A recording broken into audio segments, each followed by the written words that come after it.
सतनाम श्री वाहिगुरु साहिब जीओ। डंडौत बंदन अनक बार, सर्व कला समरथ डोलन ते राखो प्रभु। नानक दे कर हथ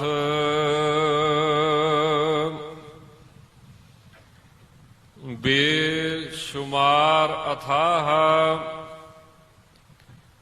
अगणत अतुलै।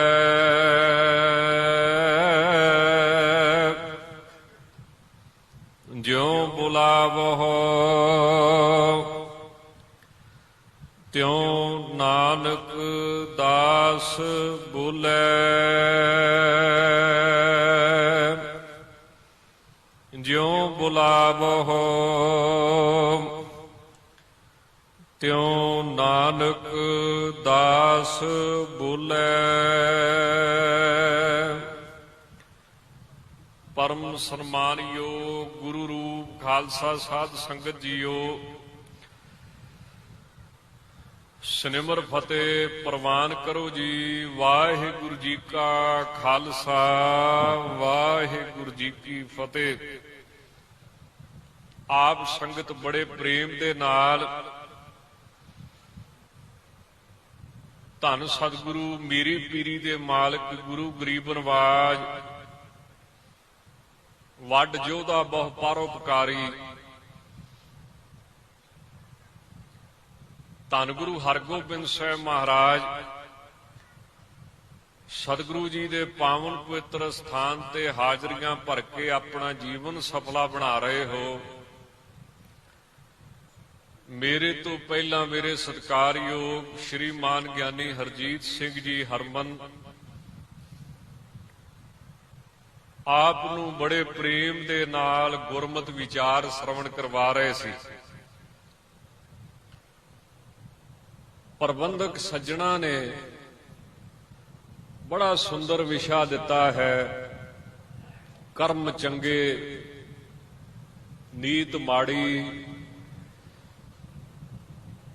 इनू पहला आपां समझ लीए।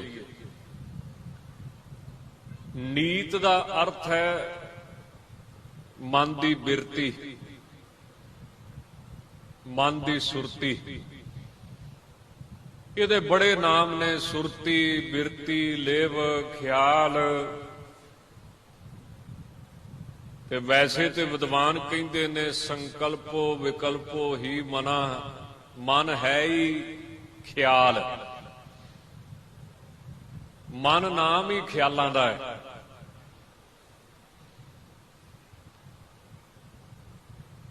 चंगे ख्याल माड़े ख्याल।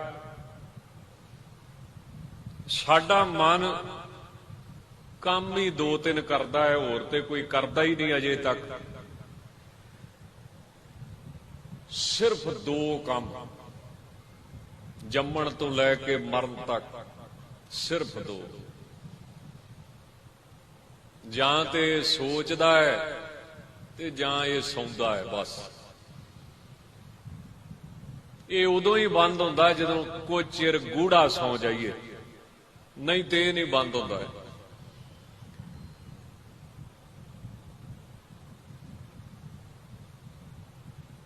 असी बाणी अंदर बड़े प्रेम दे नाल पढ़दे हां।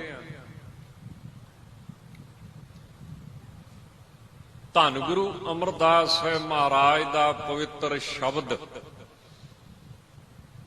जिहदे विच सानू सच्चे पातशाह बड़े प्रेम नाल समझाउंदे ने कि सज्जना लाभ तां है जे अंदरों भी निर्मल होवे ते बाहरों भी निर्मल होवे।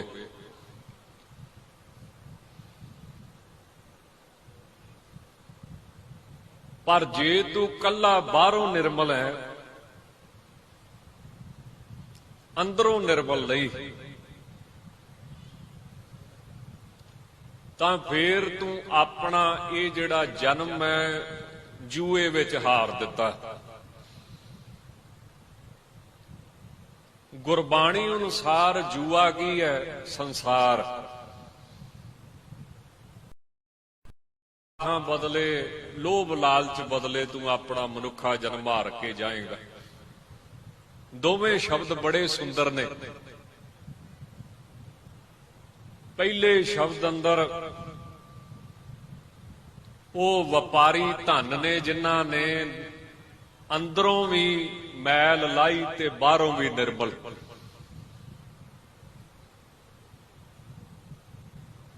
ਸਤਿਗੁਰੂ ਫਰਮਾਉਂਦੇ ਨੇ ਜੀਓ ਨਿਰਮਲ ਬਾਹਰੋਂ ਨਿਰਮਲ, ਬਾਹਰੋਂ ਨਿਰਮਲ ਜੀਓ ਤਾਂ ਨਿਰਮਲ, ਸਤਿਗੁਰ ਤੇ ਕਰਨੀ ਕਮਾਣੀ।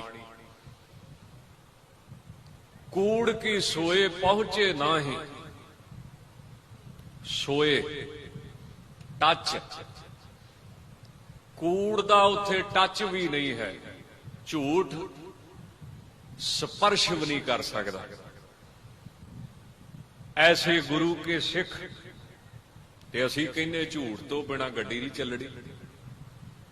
ਮਾਰੇ ਕਹਿੰਦੇ ਝੂਠ ਦੀ ਗੱਲ ਛੱਡ, ਝੂਠ ਉੱਥੇ ਹੱਥ ਵੀ ਨਹੀਂ ਲਾ ਸਕਦਾ ਹੈ। ਕੂੜ ਕੀ ਸੋਏ ਪਹੁੰਚੇ ਨਾ ਹੀ, ਉੱਥੇ ਖਬਰ ਤੱਕ ਨਹੀਂ ਪਹੁੰਚੇਗੀ ਝੂਠ ਦੀ। ਕੂੜੀ ਸ਼ੋਭਾ ਉੱਥੇ ਜਿੰਨੇ ਵੀ ਵਿਦਵਾਨਾਂ ਨੇ ਅਰਥ ਕੀਤੇ ਨੇ ਉੱਥੇ ਨਹੀਂ ਪਹੁੰਚਦੀ ਹੈ। ਮਨਸਾ ਜਿਹੜੀ ਸਾਡੀ ਬੁੱਧੀ ਹੈ ਇਹ ਸਿਰਫ ਸੱਚ ਦੇ ਵਿੱਚ ਹੀ ਸਬਾਈ ਰਹਿੰਦੀ ਹੈ। ਜਨਮ ਰਤਨ ਜਿਨੀ ਖੱਟਿਆ ਭਲੇ ਸੇ ਵਣਜਾਰੇ। ਧਨ ਨੇ ਉਹ ਵਪਾਰੀ ਜਿਨ੍ਹਾਂ ਨੇ ਮਨੁੱਖਾ ਜਨਮ ਰੂਪੀ ਰਤਨ ਸਫਲ ਕੀਤਾ, ਇਹਦੀ ਕਮਾਈ ਕੀਤੀ ਤੇ ਫਲ ਬਹੁਤ ਵੱਡਾ ਹੈ। ਕਹੈ ਨਾਨਕ ਜਿਨ ਮਨ ਨਿਰਮਲ ਸਦਾ ਰਹਿ ਗੁਰ ਨਾਲੇ। ਹਮੇਸ਼ਾ ਗੁਰੂ ਦੇ ਨਾਲ ਰਹਿਣਗੇ। ਆਪਾਂ ਕਹਿ ਦਿੰਨੇ ਸੱਚਖੰਡ ਦੇ ਨਿਵਾਸੀ ਹੋਣਗੇ, ਸਦਾ ਰਹਿਣਗੇ ਗੁਰੂ ਦੇ ਪਾਸ। ਕਦੀ ਵਿਛੋੜਾ ਨਹੀਂ ਪਵੇਗਾ ਗੁਰੂ ਦੇ ਨਾਲੋਂ ਜੇ ਤੂੰ ਇੱਕ ਕੰਮ ਕਰ ਲੈ। ਜਿੱਦਾਂ ਦਾ ਬਾਹਰੋਂ ਬਣ ਬਣ ਕੇ ਦਿਖਾਉਣਾ, ਕਿਤੇ ਏਦਾਂ ਦਾ ਅੰਦਰੋਂ ਬਣ। ਜਿੰਨੀ ਤੂੰ ਬਾਹਰ ਮਿਹਨਤ ਕਰਦਾ ਨਾ, ਉਹ ਜੇ 100% ਕਰਦਾ ਉਹਦੇ ਵਿੱਚੋਂ 10% ਹੀ ਕਿਤੇ ਅੰਦਰ ਲਾਈ ਹੁੰਦੀ। ਬੱਚੇ ਬੜੇ ਸਿਆਣੇ ਹੋ ਚੁੱਕੇ ਨੇ, ਉਹ ਦੇਖਦੇ ਵੀ ਬਾਪੂ ਸਾਡਾ ਰੋਜ਼ ਗੁਰਦੁਆਰੇ ਜਾਂਦਾ ਪਰ ਸੁਧਰਦਾ ਨਹੀਂ। ਫਿਰ ਇਹ ਗੁਰਦੁਆਰੇ ਜਾ ਕੇ ਕੀ ਕਰਦਾ? ਕਿਸੇ ਬੱਚੇ ਨੇ ਆਪਣੇ ਪਿਤਾ ਨੂੰ ਆਖਿਆ, ਪਿਤਾ ਜੀ ਕਰਦਾ ਹੁਣ ਤੇਰੇ ਨਾਲ ਰਹਿਣਾ ਨਹੀਂ। ਕਮਾਲ ਹੋ ਗਈ, ਇੱਧਰ ਤਾਂ ਨਹੀਂ ਅਜੇ ਚੱਲਦਾ, ਬਾਹਰ ਚੱਲਦਾ ਹੈ ਵਿਦੇਸ਼ਾਂ 'ਚ। ਉਧਰ ਤੁਸੀਂ ਦਬਕਾ ਨਹੀਂ ਮਾਰ ਸਕਦੇ, ਬਹੁਤਾ ਕਹਿ ਨਹੀਂ ਸਕਦੇ। ਕਿਸੇ ਸਿਆਣੇ ਬੰਦੇ ਨੇ, ਬਜ਼ੁਰਗ ਨੇ ਆਖਿਆ ਇੱਕ ਮੌਕਾ ਦਿਓ। ਬੜੇ ਤਰੀਕੇ ਨਾਲ ਸਮਝਾਉਣਾ ਪੈਂਦਾ ਹੈ। ਇਹ ਥੋੜੀ ਵੀ ਬਾਹੋਂ ਫੜਿਆ ਦੇ ਪਾਸੇ ਲੈ ਜਾ ਕੇ 4 ਛੱਡੀਆਂ ਤੇ ਅਗਲ ਟਿਕਾਣੇ ਲਿਆਤੀ। ਇਹ ਕੰਮ ਨਹੀਂ ਚੱਲਦਾ ਹੈ। ਇੱਕ ਮੌਕਾ ਦੇਣਾ ਚਾਹੀਦਾ ਹੈ। ਉਹ ਕਹਿੰਦੇ ਗੁਰੂ ਤੈਨੂੰ ਰੋਜ਼ ਮੌਕਾ ਦਿੰਦਾ, ਤੂੰ ਰੋਜ਼ ਗੁਰਦੁਆਰੇ ਜਾਣਾ। 15 ਸਾਲ ਹੋ ਗਏ ਤੈਨੂੰ ਗੁਰਦੁਆਰੇ ਜਾਂਦੇ, ਪਰ ਨਾ ਤੇ ਤੂੰ ਗਾਲਾਂ ਕੱਢਣੀਆਂ ਛੱਡੀਆਂ। ਮਤਲਬ ਅਸੀਂ ਚੈੱਕ ਨਹੀਂ ਕਰਦੇ, ਵਿੱਚੇ ਦਾਸ ਵੀ ਆਉਂਦਾ ਹੀ ਹੈ। ਆਪਾਂ ਹਰ ਕੰਮ ਰੋਜ਼ ਕਰਦੇ ਹਾਂ, ਪਾਠ ਵੀ ਕਰੀਦਾ ਹੈ, ਪਰ ਕਦੀ ਚੈੱਕ ਕੀਤਾ ਵੀ ਮੈਂ ਬਦਲਿਆ ਅੰਦਰੋਂ ਕਿ ਨਹੀਂ, ਮੇਰਾ ਸੁਭਾਅ ਬਦਲਿਆ ਕਿ ਨਹੀਂ। ਤੇ ਜੇ ਸੁਭਾਅ ਹੀ ਨਹੀਂ ਬਦਲਿਆ ਫਿਰ ਥਾਂ ਬਦਲਦਾ ਕੀ ਲਾਭ?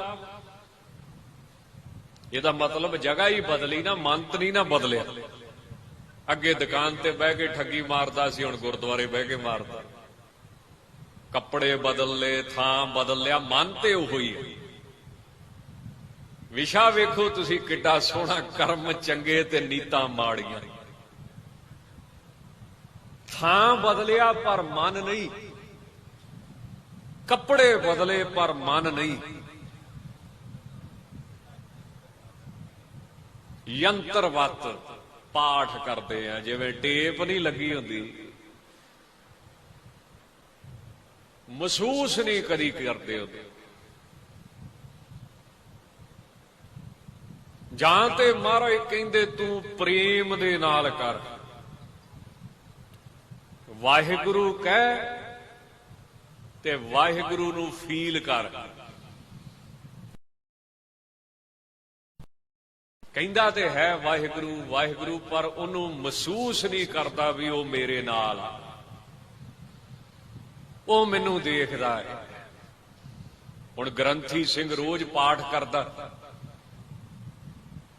ਜੇ ਉਹ ਕਿਤੇ ਫੀਲ ਕਰਦਾ, ਮਹਿਸੂਸ ਕਰਦਾ ਵੀ ਮਹਾਰਾਜ ਪਾਠ ਸੁਣਦੇ ਪਏ ਤੇ ਮੈਂ ਸੁਣਾਉਂਦਾ ਪਿਆ, ਤੇ ਸੱਚ ਜਾਣਿਓ ਕੋਈ 1 ਸਾਲ ਦੇ ਵਿੱਚ ਉਹ ਉਸ ਪਦਵੀ ਤੇ ਪਹੁੰਚ ਜਾਂਦਾ ਜਿਹਨੂੰ ਗੁਰਬਾਣੀ ਸੰਤ ਪਦਵੀ ਕਹਿੰਦੀ।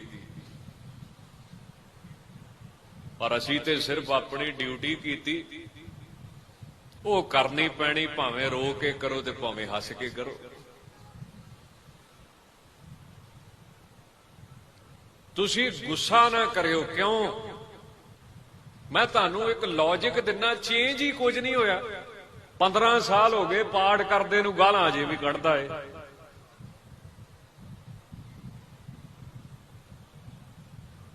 ਨਿੰਦਿਆ ਅਜੇ ਵੀ ਇਹ ਕਰਦਾ, ਚੁਗਲੀ ਅਜੇ ਵੀ ਇਹ ਕਰ ਲੈਂਦਾ ਹੈ, ਇੱਕ ਦੂਜੇ ਦੀ ਲੱਤ ਅਜੇ ਵੀ ਖਿੱਚਦੇ ਆ। ਤੇ ਫਿਰ ਮੈਨੂੰ ਦੱਸੋ ਪਾਠ ਕਿੰਨੇ ਕੀਤਾ? ਯੰਤਰਵਤ ਹੋ ਗਿਆ ਨਾ, ਮਸ਼ੀਨ ਹੋ ਗਈ ਨਾ, ਮੋਬਾਈਲ ਹੋ ਗਿਆ ਨਾ, ਟੇਪ ਹੋ ਗਈ ਨਾ। ਜਿਵੇਂ ਟੇਪ 'ਚ ਪਾਠ ਦੀ ਰੀਲ ਪਾ ਦਿਆ ਕਰੋ ਬਸ। ਟੇਪ ਤੇ ਉਹਦਾ ਕੀ ਅਸਰ? ਪਰ ਜਿੱਦਣ ਕਿਤੇ ਮਨ ਲਾ ਕੇ ਕੀਤਾ ਤੇ ਉਦਣ ਫਿਰ ਮੰਨਦਾ ਬਈ ਜਿੰਨਾ ਸਵਾਦ ਅੱਜ ਆਇਆ ਇੰਨਾ ਤੇ ਆਇਆ ਹੀ ਨਹੀਂ ਕਦੀ। ਇਹੋ ਜਿਹੇ ਗੁਰੂ ਕੇ ਸਿੱਖ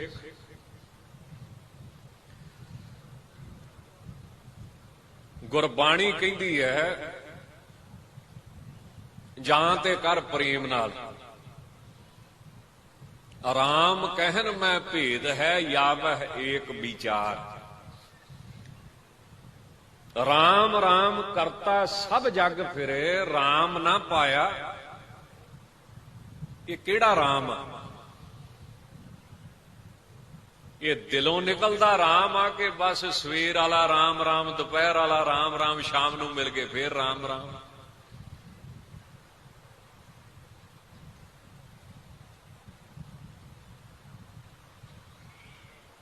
ਬੜੀ ਪ੍ਰਸਿੱਧ ਇੱਕ ਕਹਾਣੀ ਲਿਖੀ ਹੈ, ਤੁਸੀਂ ਸੁਣੀ ਹੋਣੀ ਕਈ ਵਾਰੀ, ਪੜ੍ਹੇ ਲਿਖੇ ਸੱਜਣ ਬੈਠੇ ਹੋ। ਲੀਓ ਟਾਲਸਟਾਏ ਕਿੱਡਾ ਪ੍ਰਸਿੱਧ ਕਹਾਣੀਕਾਰ ਹੋਇਆ, ਰੂਸ ਦਾ ਮੇਰੇ ਖਿਆਲ ਨਾਲ ਰਹਿਣ ਵਾਲਾ। ਸਕੂਲ ਵਿੱਚ ਪੜ੍ਹਾਉਂਦੇ ਸੀ, ਇੰਗਲਿਸ਼ ਦੇ ਵਿੱਚ। ਉਹਨੇ ਕੁਝ ਕਹਾਣੀਆਂ ਤੇ ਕੁਝ ਸਾਖੀਆਂ, ਕਹਾਣੀ ਮੈਨੇ ਸੱਚੀ ਵੀ ਹੋ ਸਕਦੀ ਤੇ ਬਣਾਈ ਵੀ ਹੋ ਸਕਦੀ, ਪਰ ਸਿੱਖਿਆ ਸੋਹਣੀ। ਸਾਖੀ ਮੈਨੇ ਗਵਾਹੀ, ਜਿਹੜੀ ਚੀਜ਼ ਹੋਈ ਆ। ਸੁਣ ਸਾਖੀ ਮਨ ਜਪ ਪਿਆ,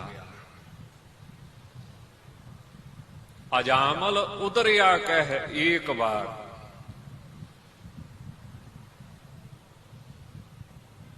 ਬਾਲਮੀਕ ਹੋਆ ਸਾਧ ਸੰਗ, ਧਰੂ ਕੋ ਮਿਲਿਓ ਹਰ ਨਿਸੰਗ। ਸੁਣ ਸਾਖੀ ਮਨ ਜਪ ਪਿਆ।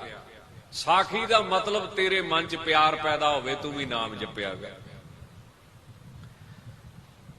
ਉਹ ਲਿਖਦਾ ਕਿ 3 ਫਕੀਰ ਰੂਸ ਦੇ ਵਿੱਚ ਬੜੇ ਪ੍ਰਸਿੱਧ ਹੋਏ। ਇੰਨੇ ਵੱਡੇ ਪ੍ਰਸਿੱਧ ਹੋ ਗਏ ਕਿ ਗਿਰਜਾ ਘਰ ਹੀ ਖਾਲੀ ਹੋ ਗਏ। ਚਰਚ ਦੀ ਆਵਾਜਾਈ ਘਟ ਗਈ। ਜਿਹੜਾ ਵੱਡਾ ਪਾਦਰੀ ਸੀ ਰੂਸ ਦਾ, ਉਹਨੂੰ ਟੈਨਸ਼ਨ ਪੈ ਗਈ, ਸਾਡਾ ਧਰਮ ਖਤਰੇ 'ਚ।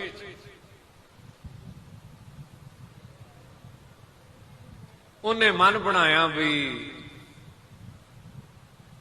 ਇਹਨਾਂ ਨੂੰ ਸਬਕ ਸਿਖਾਉਣਾ ਚਾਹੀਦਾ ਹੈ।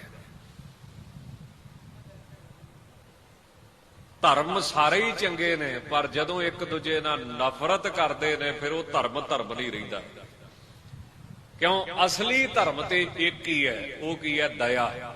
ਧੌਲ ਧਰਮ ਦਇਆ ਕਾ ਪੂਤ, ਸੰਤੋਖ ਥਾਪ ਰੱਖਿਆ ਜਿਨ ਸੂਤ। ਤੇ ਜੇ ਮੁਸਲਮਾਨ ਚ ਦਇਆ ਨਹੀਂ ਤੇ ਫਿਰ ਉਹ ਧਰਮ ਨਹੀਂ, ਜੇ ਸਿੱਖ ਚ ਦਇਆ ਨਹੀਂ ਤੇ ਉਹ ਧਰਮ ਨਹੀਂ। ਸਭ ਤੋਂ ਪਹਿਲਾਂ ਮਹਾਰਾਜ ਨੇ ਕੀ ਸਿਖਾਇਆ? ਦਇਆ ਕਰੋ, ਤਰਸ ਕਰੋ, ਪਰਉਪਕਾਰ ਕਰੋ, ਮਦਦ ਕਰੋ ਮਨੁੱਖ ਮਾਤਰ ਦੀ। ਇਹ ਨਹੀਂ ਦੇਖਣਾ ਕਿਹੜੀ ਜਾਤ, ਕਿਹੜੀ ਪਾਤ, ਕਿਹੜਾ ਧਰਮ, ਕਿਹੜਾ ਮਜ਼ਹਬ।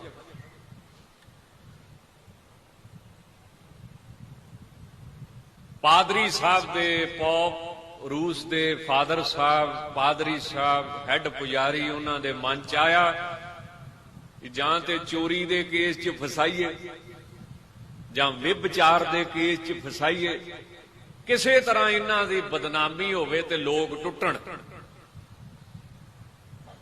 ਤੇ ਟੁੱਟ ਕੇ ਫੇਰ ਗਿਰਜਾ ਘਰ ਦੇ ਵਿੱਚ ਵਾਪਸ ਆਓ। ਇਦਾਂ ਹੀ ਚੱਲਦਾ ਅੱਜ ਕੱਲ, ਉਦੋਂ ਵੀ ਚੱਲਦਾ ਸੀ, ਹੁਣ ਵੀ ਚੱਲਦਾ।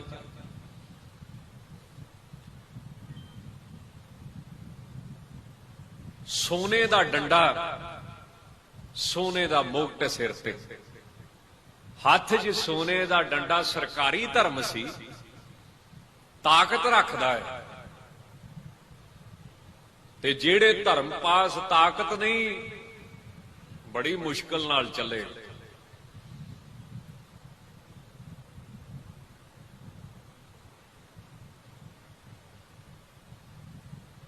ਪਤਾ ਲੱਗਾ ਕਿ ਉਹ ਜਿਹੜੇ ਫਕੀਰ ਨੇ ਤਿੰਨ,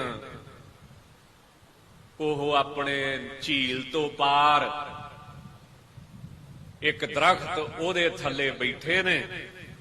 ਬੜਾ ਨਾਲ ਇਕੱਠ ਲੈ ਕੇ, ਸਿਕਿਉਰਿਟੀ ਲੈ ਕੇ, ਧਾਰਮਿਕ ਬੰਦੇ ਲੈ ਕੇ ਝੀਲ ਪਾਰ ਕੀਤੀ ਬੇੜੀ ਤੇ ਜਾ ਕੇ। ਪਹਿਲੀ ਗੱਲ, ਪਹਿਲਾ ਸਵਾਲ ਕੀਤਾ, ਤੁਸੀਂ ਆਪਣੇ ਆਪ ਨੂੰ ਸੰਤ ਖਾਉਂਦੇ ਹੋ? ਕਿਉਂ ਈਸਾਈ ਧਰਮ ਚ ਸੰਤ ਉਹ ਅਖਵਾ ਸਕਦਾ ਜਿਹਨੂੰ ਚਰਚ ਮਨਜ਼ੂਰੀ ਦੇਵੇ। ਲਾਭ ਵੀ ਆ ਤੇ ਨੁਕਸਾਨ ਵੀ ਆ।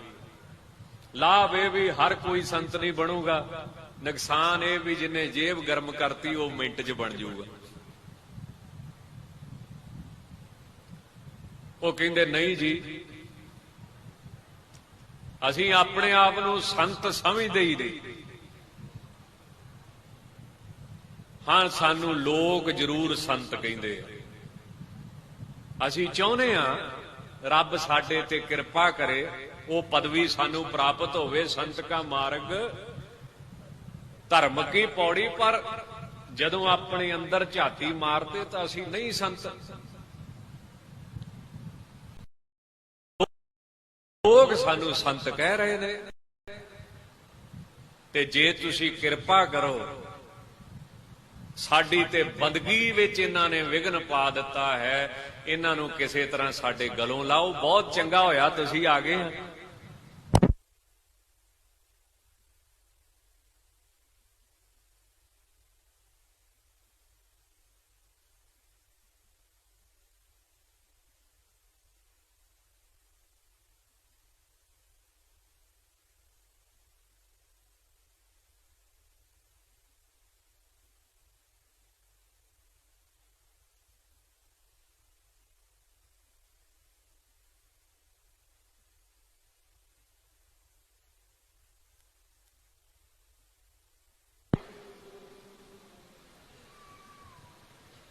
ਤੇ ਤੁਸੀਂ ਇਹਨਾਂ ਨੂੰ ਸਾਂਭੋ, ਤੁਹਾਡੇ ਕੌਮ ਹੈ, ਸਾਂਭੋ। ਸ਼ੁਕਰ ਉਹਨੇ ਦੇਖਿਆ ਵੀ ਮੈਂ ਤੇ ਫਸਾਉਣ ਆਇਆ ਸੀ, ਇਹ ਫਸੇ ਹੀ ਨਹੀਂ। ਨਿਮਰਤਾ ਜਿਹੜੀ ਹੈ, ਮਹਾਰਾਜ ਕਹਿੰਦੇ ਗਰੀਬੀ ਦੀ ਗਦਾ ਜਿਹਦੇ ਹੱਥ 'ਚ ਹੈ ਉਹਦਾ ਮੁਕਾਬਲਾ ਕੋਈ ਨਹੀਂ ਕਰ ਸਕਦਾ। ਛੱਛਾ ਛਾਰ ਹੋਤ ਤੇਰੇ ਸੰਤਾ, ਸੰਤ ਦੀ ਨਿਸ਼ਾਨੀ ਕੀ? ਜਿਹੜਾ ਚਰਨ ਧੂੜ ਬਣ ਕੇ ਰਵੇ। ਆਪਣੀ ਕਿਰਪਾ ਕਰੋ ਭਗਵੰਤਾ, ਛੱਛਾ ਸ਼ੋਰੇ ਦਾਸ ਤੁਮਾਰੇ, ਦਾਸ ਦਾਸਨ ਕੇ ਪਾਣੀ ਹਾਰੇ। ਇੰਨਾ ਨੀਵਾ ਹੋਵੇ ਤੇ ਫੇਰ ਕੌਣ ਆ? ਸੰਤ। ਫੇਰ ਕਿਤੇ ਜਾ ਕੇ ਮਾਲਕ ਕਿਰਪਾ ਕਰਦਾ। ਗੁਰੂ ਘਰ ਦੇ ਸੇਵਾਦਾਰ, ਉਹਨਾਂ ਦੇ ਅੱਗੇ ਜਿਹੜੇ ਨੌਕਰ, ਉਹਨਾਂ ਦਾ ਵੀ ਨੌਕਰ ਬਣ ਕੇ ਰਵੇ, ਇੰਨਾ ਨਿਮਰਤਾ ਚ ਰਵੇ।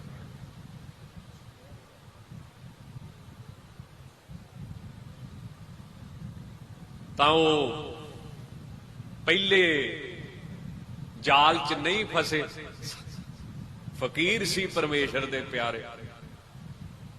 ਦੂਜਾ ਫਿਰ ਜਾਲ ਸੁੱਟਿਆ।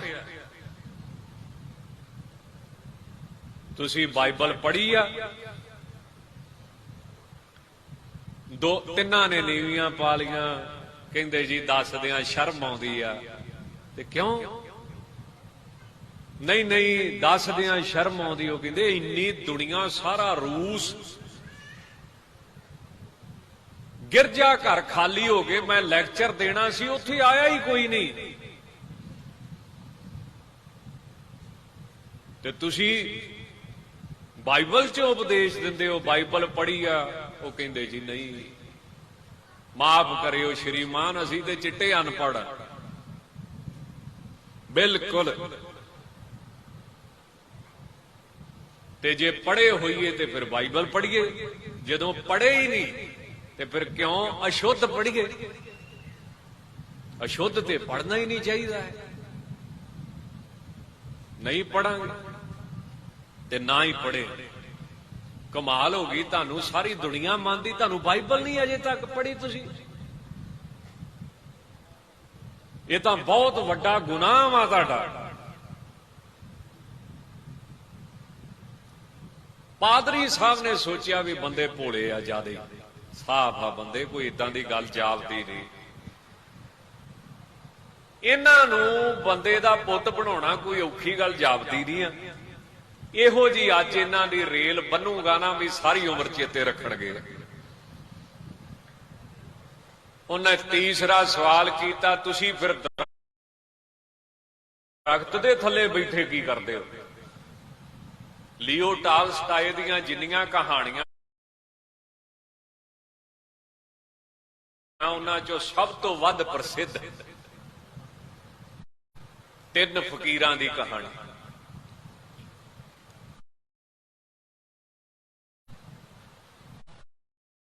ਉਹ ਕਹਿੰਦੇ ਜੀ ਪ੍ਰਾਰਥਨਾ ਕਰਦੇ ਪਏ ਆ, ਬੰਦਗੀ ਕਰਦੇ ਪਏ ਆ, ਹੋਰ ਕੀ ਕਰਨਾ ਹੈ? ਕਹਿੰਦੇ ਪ੍ਰਾਰਥਨਾ ਤੁਹਾਨੂੰ ਆਉਂਦੀ ਆ? ਕਹਿੰਦੇ ਨਹੀਂ। ਜਿਹੜੀ ਬਾਈਬਲ 'ਚ ਪ੍ਰਾਰਥਨਾ ਲਿਖੀ ਤੁਸੀਂ ਉਹ ਕਰਦੇ ਹੋ? ਕਹਿੰਦੇ ਆਉਂਦੀ ਨਹੀਂ, ਉਹ ਤਾਂ ਨਹੀਂ ਕਰਦੇ। ਫਿਰ ਤੁਸੀਂ ਕਿਹੜੀ ਕਰਦੇ ਹੋ? ਉਤਸਕਤਾ ਵੱਧ ਗਈ ਨਾ। ਇਹ ਤਿੰਨ ਫਕੀਰ ਅਨਪੜ੍ਹੇ, ਪ੍ਰਾਰਥਨਾ ਵੀ ਇਹਨਾਂ ਨੂੰ ਯਾਦ ਨਹੀਂ ਹੈ, ਦੁਆ ਵੀ ਇਹਨਾਂ ਨੂੰ ਯਾਦ ਨਹੀਂ, ਅਰਦਾਸ ਵੀ ਇਹਨਾਂ ਨੂੰ ਯਾਦ ਨਹੀਂ ਆ, ਤੇ ਮੰਨੇ ਇਹਨਾਂ ਨੂੰ ਸਾਰੀ ਦੁਨੀਆ। ਕਮਾਲ ਹੋ ਗਈ। ਉਹ ਕਹਿੰਦੇ ਜੀ ਤੁਸੀਂ ਬਹੁਤ ਵੱਡੇ ਗੁਨਾਹਗਾਰ ਹੋ, ਤੁਹਾਡੇ ਤੇ ਮੁਕੱਦਮਾ ਚੱਲੇਗਾ। ਉਹ ਕਹਿੰਦੇ ਪਾਦਰੀ ਸਾਹਿਬ ਤੁਸੀਂ ਸਾਨੂੰ ਪ੍ਰਾਰਥਨਾ ਸਿਖਾ ਦਿਓ, ਅਸੀਂ ਜ਼ੁਬਾਨੀ ਚੇਤੇ ਕਰਨ ਦੀ ਕੋਸ਼ਿਸ਼ ਕਰਦੇ ਹਾਂ। ਪਾਦਰੀ ਦੇ ਮਨ ਚ ਆਈ ਵੀ ਜੇ ਤਿੰਨੇ ਬੰਦੇ ਈਸਾਈ ਬਣ ਜਾਣ ਤੇ ਹੋਰ ਕੀ ਚਾਹੀਦਾ। ਪਹਿਲਾ ਪਰਮਾਤਮਾ, ਦੂਜਾ ਪਰਮਾਤਮਾ ਦਾ ਪੁੱਤ ਤੇ ਤੀਜੀ ਪਵਿੱਤਰ ਆਤਮਾ, ਹੋਲੀ ਗੋਸਟ। ਸਪਿਰਿਟ ਕਹਿ ਲੋ, ਪਵਿੱਤਰ ਆਤਮਾ। ਪਹਿਲਾ ਰੱਬ, ਦੂਜਾ ਰੱਬ ਦਾ ਪੁੱਤ ਤੇ ਤੀਜੀ ਪਵਿੱਤਰ ਆਤਮਾ, ਇਹ ਤਿੰਨ ਮੰਨਦੇ ਆ। ਤਾਂ ਅਸੀਂ ਸੌਖਾ ਜਿਹਾ ਕੰਮ ਕੀਤਾ, ਪੜ੍ਹੇ ਅਸੀਂ ਨਹੀਂ, ਪ੍ਰਾਰਥਨਾ ਸਾਨੂੰ ਨਹੀਂ ਆਉਂਦੀ, ਅਸੀਂ ਫਿਰ ਇੱਕ ਨਾ ਸੌਖੀ ਜੀ ਪ੍ਰਾਰਥਨਾ ਬਣਾਈ। ਤੁਸੀਂ ਹੱਸੋਗੇ। ਉਹ ਕਹਿੰਦਾ ਨਹੀਂ, ਇੱਕ ਵਾਰੀ ਦੱਸੋ ਤੇ ਸਹੀ ਕਿਹੜੀ ਆ। ਕਹਿੰਦੇ ਅਸੀਂ ਪ੍ਰਾਰਥਨਾ ਕੀਤੀ ਵੀ ਅਸੀਂ ਵੀ ਤਿੰਨ, ਤੁਸੀਂ ਵੀ ਤਿੰਨ, ਤੇ ਸਾਡੇ ਤੇ ਕਿਰਪਾ ਕਿਉਂ ਨਹੀਂ ਕਰਦਾ ਮਹਾਰਾਜ। ਆ ਸਾਡੀ ਪ੍ਰਾਰਥਨਾ ਵਾ, ਤੁਸੀਂ ਹੱਸਿਓ ਨਾ। ਉਹ ਕਹਿੰਦਾ ਵੀ ਬੰਦੇ ਵਾਕਿਆ ਹੀ ਬੜੇ ਦਿਲਚਸਪ, ਕਮਾਲ ਹੋ ਗਈ। ਚਲੋ ਤੁਸੀਂ ਏਦਾਂ ਕਰੋ, ਮੈਂ ਤੁਹਾਨੂੰ ਪ੍ਰਾਰਥਨਾ ਸਿਖਾਉਣਾ। ਉਹ ਕਹਿੰਦੇ ਸਿਖਾ। ਉਹਨੇ ਪਹਿਲੀ ਵਾਰੀ ਪ੍ਰਾਰਥਨਾ ਸਿਖਾਈ, ਉਹ ਕਹਿੰਦੇ ਸਾਡੇ ਪੱਲੇ ਨਹੀਂ ਪਈ। ਦੂਜੀ ਵਾਰੀ ਫੇਰ ਕਿਰਪਾ ਕਰਕੇ ਦੱਸੋ। ਉਹਨੇ ਦੂਜੀ ਵਾਰੀ ਅਰਦਾਸ ਸਿਖਾਈ, ਉਹ ਕਹਿੰਦੇ ਸਾਡੇ ਪੱਲੇ ਨਹੀਂ ਪਈ। ਐਡੀ ਛੇਤੀ ਕਿੱਦਾਂ ਜ਼ਬਾਨੀ ਚੇਤੇ ਹੋ ਜੇ ਸਾਨੂੰ। ਤੀਸਰੀ ਵਾਰੀ ਜੇ ਤੁਸੀਂ ਦੱਸੋ ਤਾਂ ਬਹੁਤ ਚੰਗਾ। ਉਹਨਾਂ ਤੀਸਰੀ ਵਾਰੀ ਸਿਖਾਈ, ਉਹਨਾਂ ਬੜੀ ਮਿਹਨਤ ਨਾਲ ਨਾਮ ਨੂੰ ਚੇਤੇ ਕਰਨ ਦੀ ਕੋਸ਼ਿਸ਼ ਕੀਤੀ। ਉਹ ਕਹਿੰਦੇ ਜੇ ਨਾਰਾਜ਼ ਨਾ ਹੋ ਤੇ ਚੌਥੀ ਵਾਰੀ ਫੇਰ ਦੱਸ ਦੇ। ਪਾਦਰੀ ਕਹਿਣ ਲੱਗਾ ਕੋਈ ਗੱਲ ਨਹੀਂ, ਤੁਸੀਂ ਗਿਰਜਾ ਘਰ ਚ ਆਇਆ ਕਰੋ, ਨਾਲੇ ਮੈਂ ਤੁਹਾਡਾ ਮੁਕੱਦਮਾ ਮਾਫ ਕਰ ਦੂੰਗਾ, ਲੋਕਾਂ ਨੂੰ ਵੀ ਸਮਝਾਉਂਗਾ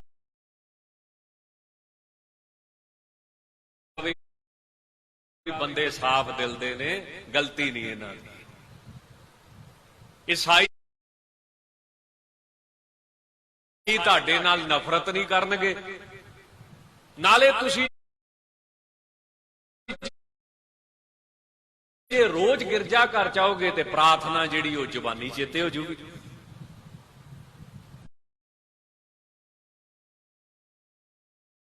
ਉਹ ਕਹਿੰਦੇ ਠੀਕ ਹੈ ਜੀ, ਧੰਨਵਾਦ। 7 ਵਚਨ ਕਹਿ ਕੇ ਪਾਦਰੀ ਬੜਾ ਖੁਸ਼ ਵੀ ਚਲੋ ਇੱਕ ਸਿਆਪਾ ਦੇ ਗਲੋਂ ਲਿਆ।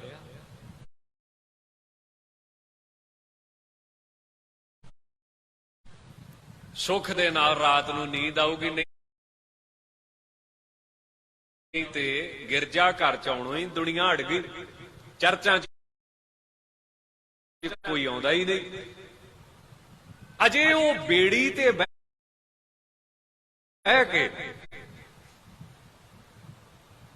ਵਾਪਸ ਜਾ ਰਿਹਾ ਸੀ, ਉਹਦੇ ਕੰਨਾਂ ਦੇ ਵਿੱਚ ਆਵਾਜ਼ ਪਈ ਕਿ ਪਾਦਰੀ ਸਾਹਿਬ 1 ਮਿੰਟ ਰੁਕੋ। ਜਦੋਂ ਉਹਨੇ ਪਛਾਣ ਨੂੰ ਮੁੜਿਆ, ਇਹ ਕੋਈ ਪੁਰਾਣਾ ਵਿਦਵਾਨ ਨਹੀਂ ਲਿਖਦਾ, ਇਹ ਪੜਿਆ ਲਿਖਿਆ ਵਿਦਵਾਨ ਲਿਖਦਾ ਲਿਓ। ਉਹ ਤਿੰਨੇ ਪਾਣੀ ਤੇ ਭੱਜੇ ਆਉਂਦੇ ਸੀ। ਕਮਾਲ ਹੋ ਗਈ। ਈਸਾਈਆਂ ਵਿੱਚ ਤੇ ਸਿਰਫ ਹਜ਼ਰਤ ਈਸਾ ਹੀ ਪਾਣੀ ਤੇ ਤੁਰਿਆ, ਉਹਨੇ ਹੀ ਇਹ ਚਮਤਕਾਰ ਕੀਤਾ। ਪਰ ਇਹ ਤਾਂ ਕਮਾਲ ਹੋ ਗਈ, ਇਹ ਤੁਰਦੇ ਨਹੀਂ, ਇਹ ਤਾਂ ਭੱਜੇ ਆਉਂਦੇ ਜਿਵੇਂ ਸੜਕ ਤੇ ਭੱਜਦਾ ਕੋਈ। ਉਹਦੇ ਹੱਥ 'ਚੋਂ ਸੋਨੇ ਦਾ ਡੰਡਾ ਬੇੜੀ 'ਚ ਹੀ ਡਿੱਗ ਪਿਆ।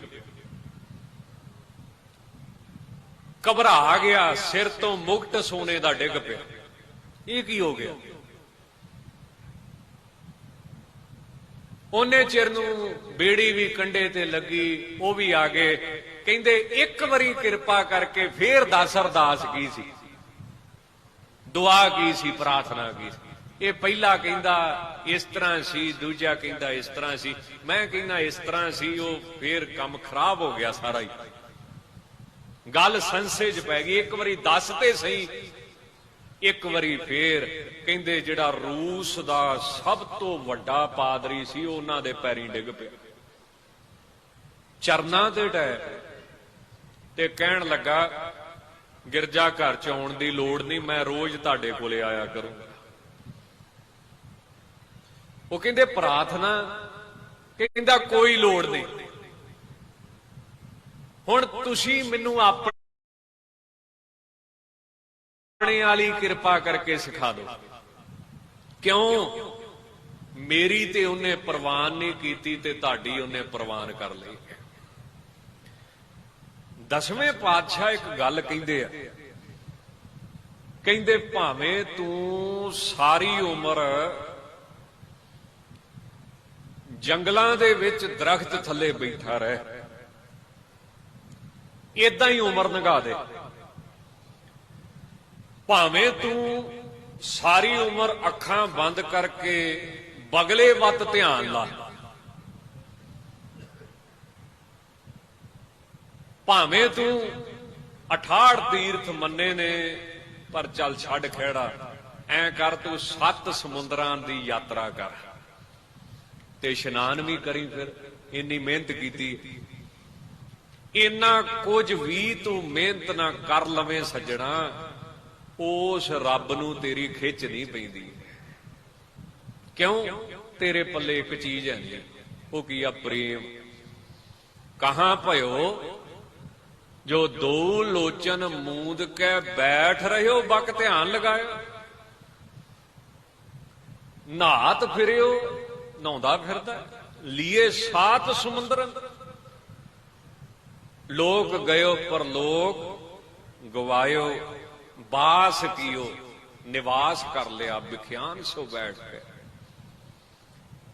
ऐसे ही ऐसे सो बैस बतायो, साज कहूं सुन लियो सबे जिन प्रेम कियो।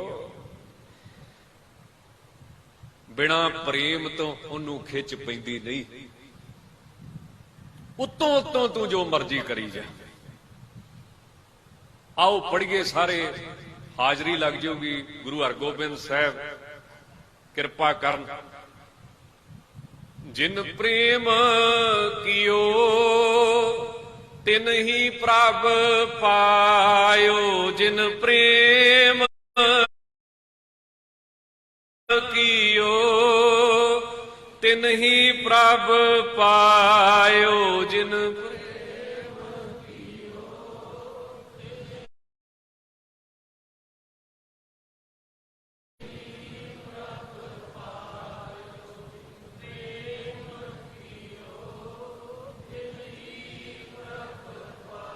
यो प्रेम कियो तिन ही प्रभ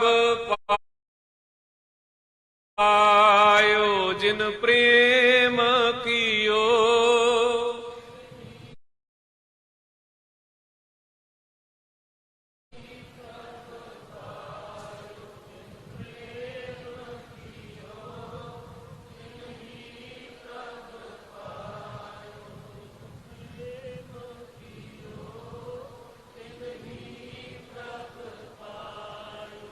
महात्मा बुद्ध का एक जिक्र आउंदा, मूंह ते मक्खी बह गई, ये कोई एडी वड्डी गल नहीं, सारियां दी बहिंदी है। हुण शरीर की आ यंत्र मशीन, आदत पई है, 1 साल दी थोड़ी पई है, 50 साल दी पई। ते गुरबाणी कहंदी मन नूं जन्मां जन्मां दी पई। किदां छड्डे सुभाਅ अपना? शरीर नूं ते 50 साल दी पई है, दबा दब हथ मारिया मक्खी उड़ गई। इदां ही करते ना जी। महात्मा बुद्ध नूं बुद्ध तां ही कहंदे आ ना, बोध ज्ञान। ज्ञान ही एक इहो जी चीज है ਜਿਹੜਾ ਝੂਠ ਨੂੰ ਬਾਹਰ ਕੱਢਦਾ। ਨਾਨਕ ਸੂਤਕ ਏਵ ਨਾ ਉਤਰੇ, ਗਿਆਨ ਉਤਾਰੈ। ਜੇ ਤੈਨੂੰ ਗਿਆਨ ਹੋ ਗਿਆ, ਤੈਨੂੰ ਪਤਾ ਲੱਗ ਜੂ ਕਿਹੜੀ ਚੀਜ਼ ਸੁੱਚੀ ਤੇ ਕਿਹੜੀ ਝੂਠੀ।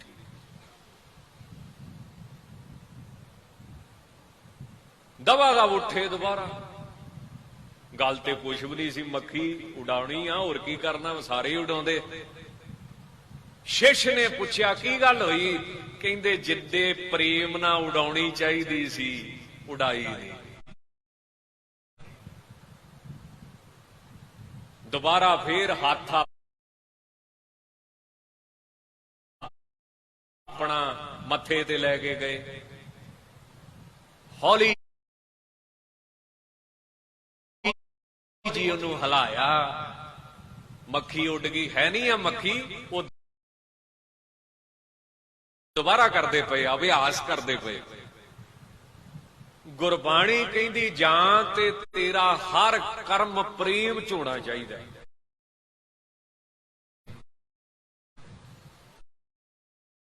ਤੇ ਜਾਂ ਫਿਰ ਤੇਰਾ ਹਰ ਕਰਮ ਗਿਆਨ ਚ ਹੋਣਾ ਚਾਹੀਦਾ। ਦੱਸ ਕਿਹੜਾ ਕਰਨਾ ਦੋਵਾਂ ਚ?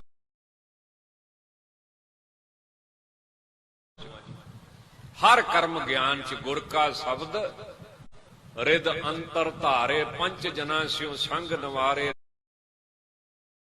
10 ਇੰਦਰੀ ਕਾ ਰਾਖੇ ਵਾਸ, ਤਾਕੇ ਆਤਮੈ ਹੋਏ ਪ੍ਰਕਾਸ਼। ਸਾਜਨ ਦੁਸ਼ਟ ਜਾ ਕੇ ਏਕ ਸਮਾਨੈ, ਜੇਤਾ ਬੋਲਣ ਤੇਤਾ ਗਿਆਨੈ। ਜੇਤਾ ਸੁਣਨਾ ਤੇਤਾ ਨਾਮ, ਜੇਤਾ ਪੇਖਣ ਤੇਤਾ ਧਿਆਨ। ਹਰ ਚੀਜ਼ ਹੀ ਗਿਆਨ ਚ, ਬੋਲਣਾ ਵੀ ਗਿਆਨ ਚ, ਖਾਣਾ ਵੀ ਗਿਆਨ ਚ, ਸੌਣਾ ਵੀ ਗਿਆਨ ਚ।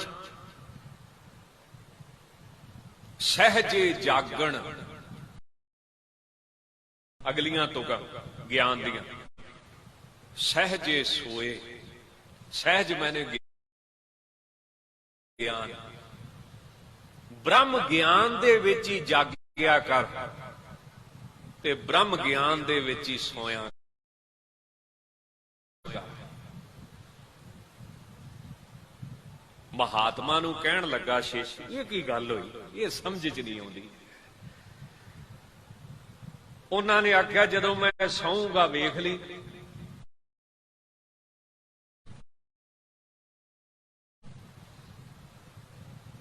ਕੀ ਦੇਖਿਆ? ਜਿਹੜੀ ਸਾਈਡ ਉਹ ਸੌਂਦੇ ਨੇ 2-4 ਘੰਟੇ ਜਿੰਨਾ ਵੀ ਸੌਂਦੇ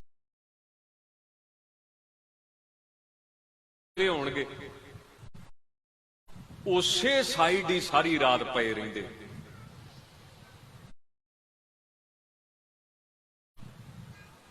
ਬ੍ਰਹਮ ਗਿਆਨੀ ਦਾ ਸੌਣਾ ਵੀ ਬ੍ਰਹਮ ਗਿਆਨ ਚ। ਸਹਿਜੇ ਜਾਗਣ, ਸਹਿਜੇ ਸੋਏ। ਗੁਰੂ ਗ੍ਰੰਥ ਸਾਹਿਬ ਆਮ ਕੋਈ ਕਿਤਾਬ ਕਵੇ ਤੇ ਨਾ ਮੰਨੀਏ, ਆਮ ਕੋਈ ਪੁਸਤਕ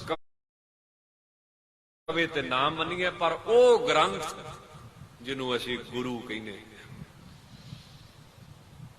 ਜਿੱਤੋਂ ਅਸੀਂ ਗਿਆਨ ਲੈ ਕੇ ਮਨ ਨੂੰ ਸਮਝਾਉਣਾ ਹੈ।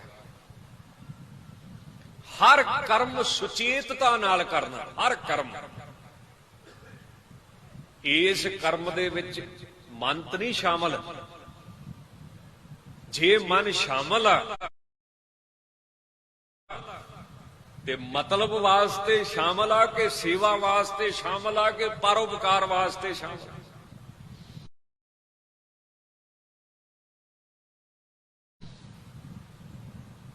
ਇਹ ਜਿਹੜਾ ਤੂੰ ਪਾਠ ਕਰਦਾ ਪਿਆ, ਇਹ ਵਿਖਾਵੇ ਵਾਸਤੇ ਕਰਦਾ ਕਿ ਸੰਗਤ ਦੀ ਸੇਵਾ ਵਾਸਤੇ ਕਰਦਾ, ਕਿ ਆਪਣੇ ਭਲੇ ਵਾਸਤੇ ਕਰਦਾ? ਕਾਹਦੇ ਵਾਸਤੇ ਕਰਦਾ? ਹਰ ਕੰਮ ਹੀ ਗਿਆਨ ਚ ਸੁਚੇਤ ਹੋ ਕੇ ਕਰਦਾ, ਸਾਵਧਾਨ ਹੋ ਕੇ ਕਰਨਾ ਕਿ ਮੇਰਾ ਗੁਰੂ ਕਹਿੰਦਾ ਹੈ ਆਹ ਕੰਮ ਕਰਨਾ ਤੇ ਆਹ ਨਹੀਂ ਕਰਨਾ। ਇਸ ਕੰਮ ਨੂੰ ਇਸ ਤਰ੍ਹਾਂ ਕਰਨਾ। ਕਮਾਲ ਦੀ ਬਾਣੀ ਗੁਰੂ ਗ੍ਰੰਥ ਸਾਹਿਬ ਦੀ। ਜੇ ਮਹਾਰਾਜ ਨੇ ਆਖਿਆ ਹੈ ਕਿ ਜੀਵਨ ਇਸ ਤਰ੍ਹਾਂ ਜਿਉਣਾ, ਤੇ ਨਾਲ ਇਹ ਵੀ ਆਖਿਆ ਮਰਨਾ ਵੀ ਇਸ ਤਰ੍ਹਾਂ। ਮਰਨਾ ਆਪਣੀ ਮਰਜ਼ੀ ਨਾਲ ਨਹੀਂ। ਮਰਨਾ ਕਿੱਦਾਂ? ਤਾਂ ਮਹਾਰਾਜ ਕਹਿੰਦੇ ਆਖਾਂ ਜੀਵਾਂ ਮਰ ਜਾ ਕਰ ਜਦੋਂ ਤੈਨੂੰ ਵਾਹਿਗੁਰੂ ਭੁੱਲਦਾ। ਇਹੀ ਮੌਤ ਹੈ, ਦੂਸਰੀ ਦਾ ਤੇ ਕੋਈ ਏਡੀ ਗੱਲ ਹੈ ਨਹੀਂ। ਮਰਨ ਬਿਸਰਣ ਗੋਬਿੰਦੇ, ਤੇ ਜਿਉਣਾ ਕਿੱਦਾਂ? ਤਾਂ ਕਹਿੰਦੇ ਜੀਵਣੰ ਹਰ ਨਾਮ ਧਿਆਵਣਾ ਹੈ। ਨਾਨਕ ਨਾਮ ਮਿਲੇ ਤਾਂ ਜੀਵਾਂ, ਤਨ ਮਨ ਥੀਵੈ ਹਰਿਆ। ਇੱਕੋ ਇੱਕ ਗੁਰੂ ਗ੍ਰੰਥ ਸਾਹਿਬ ਜਿਹੜੇ ਜ਼ਿੰਦਗੀ ਦੇ ਨਾਲ ਮੌਤ ਦੀ ਕਲਾ ਸਿਖਾਉਂਦੇ। ਆਰਟ ਆਫ ਲਿਵਿੰਗ ਤਾਂ ਸੁਣਿਆ ਹੋਊਗਾ ਸ਼੍ਰੀ ਰਵੀ ਸ਼ੰਕਰ ਜੀ ਦਾ, ਸ਼੍ਰੀ ਰਵੀ ਸ਼ੰਕਰ ਜੀ ਦਾ। ਆਰਟ ਆਫ ਡੈਥ ਨਹੀਂ ਸੁਣੋਗੇ। ਸ਼੍ਰੀ ਰਵੀ ਸ਼ੰਕਰ ਕਥਾ ਕਰਦੇ ਨਾ ਇੰਗਲਿਸ਼, ਮੁਬਾਰਕ ਆਪਣੇ ਧਰਮ ਦੇ ਬੜੇ ਵੱਡੇ ਉਹ ਵਿਦਵਾਨ ਨੇ। ਉਹਨਾਂ ਨੇ ਆਪਣੀ ਲਹਿਰ ਦਾ ਨਾਮ ਕੀ ਰੱਖਿਆ? ਆਰਟ ਆਫ ਲਿਵਿੰਗ, ਜ਼ਿੰਦਗੀ ਜੀਣ ਦੀ ਕਲਾ। ਜ਼ਿੰਦਗੀ ਪਸ਼ੂ ਵਾਂਗ ਕਿਉਂ ਬਤੀਤ ਕਰਦਾ, ਕਰਤੂਤ ਪਸ਼ੂ ਕੀ ਮਾਨਸ ਜਾਤ, ਲੋਕ ਪਚਾਰਾ ਬਾਹਰ ਭੇਖ। ਵਿਸ਼ਾ ਕੀ ਸੀ ਜੀ? ਕਰਮ ਚੰਗੇ ਤੇ ਨੀਤ ਮਾੜੀ। ਬਾਹਰ ਭੇਖ ਅੰਤਰ ਮਲ, ਸ਼ਬਸ ਨਾਹੇ ਕਛ ਕਰੇ ਛਪਾਇਆ। ਬਾਹਰ ਗਿਆਨ ਧਿਆਨ ਇਸਨਾਨ, ਅੰਤਰ ਵਿਆਪੈ ਅੰਤਰ ਅਗਨ। ਬਾਹਰ ਤਨ ਸਵਾ ਗਲ ਪਾਥਰ ਕੈਸੇ।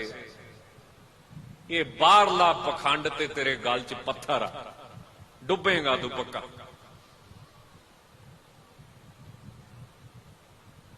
ਆਰਟ ਆਫ ਲਿਵਿੰਗ, ਕਿੱਡਾ ਸੋਹਣਾ ਉਹਨਾਂ ਦਾ ਮੱਤ। ਸਾਡੇ ਪ੍ਰਚਾਰਕਾਂ ਨੂੰ ਵੀ ਚਾਹੀਦਾ ਬਈ ਇੰਗਲਿਸ਼ 'ਚ ਵੀ ਕਥਾ ਕਰੋ, ਦੂਸਰੇ ਧਰਮ ਨੂੰ ਵੀ ਦੱਸੋ ਆਪਣੇ ਧਰਮ ਬਾਰੇ।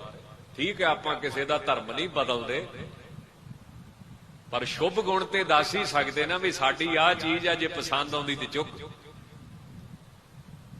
ਅੱਜ ਜ਼ਮਾਨਾ ਕਿਸ ਤਰ੍ਹਾਂ ਦਾ ਵਾ? ਪ੍ਰਚਾਰ ਦਾ ਯੁੱਗ।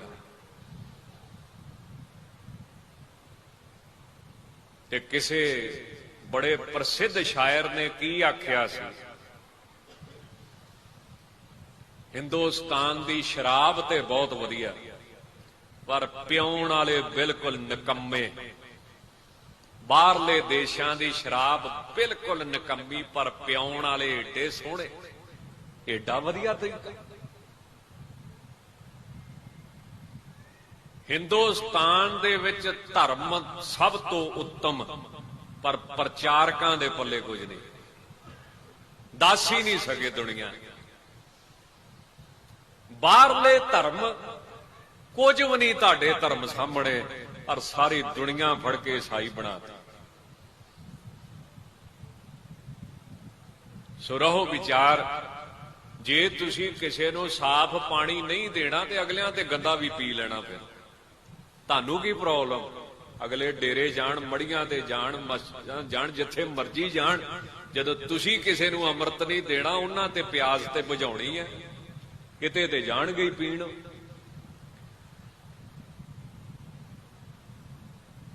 ਏਡਾ ਸੋਹਣਾ ਧਰਮ, ਇੰਨਾ ਐਡਵਾਂਸ ਧਰਮ, ਨਿਚੋੜ ਸਾਰੇ ਧਰਮਾਂ ਦਾ, ਨਵੇਕਲਾ ਅਤੇ ਸਾਰ, ਨਿਚੋੜ ਕੱਢੇ ਸਾਰੀਆਂ ਚੀਜ਼ਾਂ ਤੇ। ਸਿਮਰਤ ਵੇਦ ਪੁਰਾਨ ਪੁਕਾਰਨ, ਪੋਥੀਆਂ ਨਾਮ ਬਿਨਾ ਸਭ ਕੂੜ।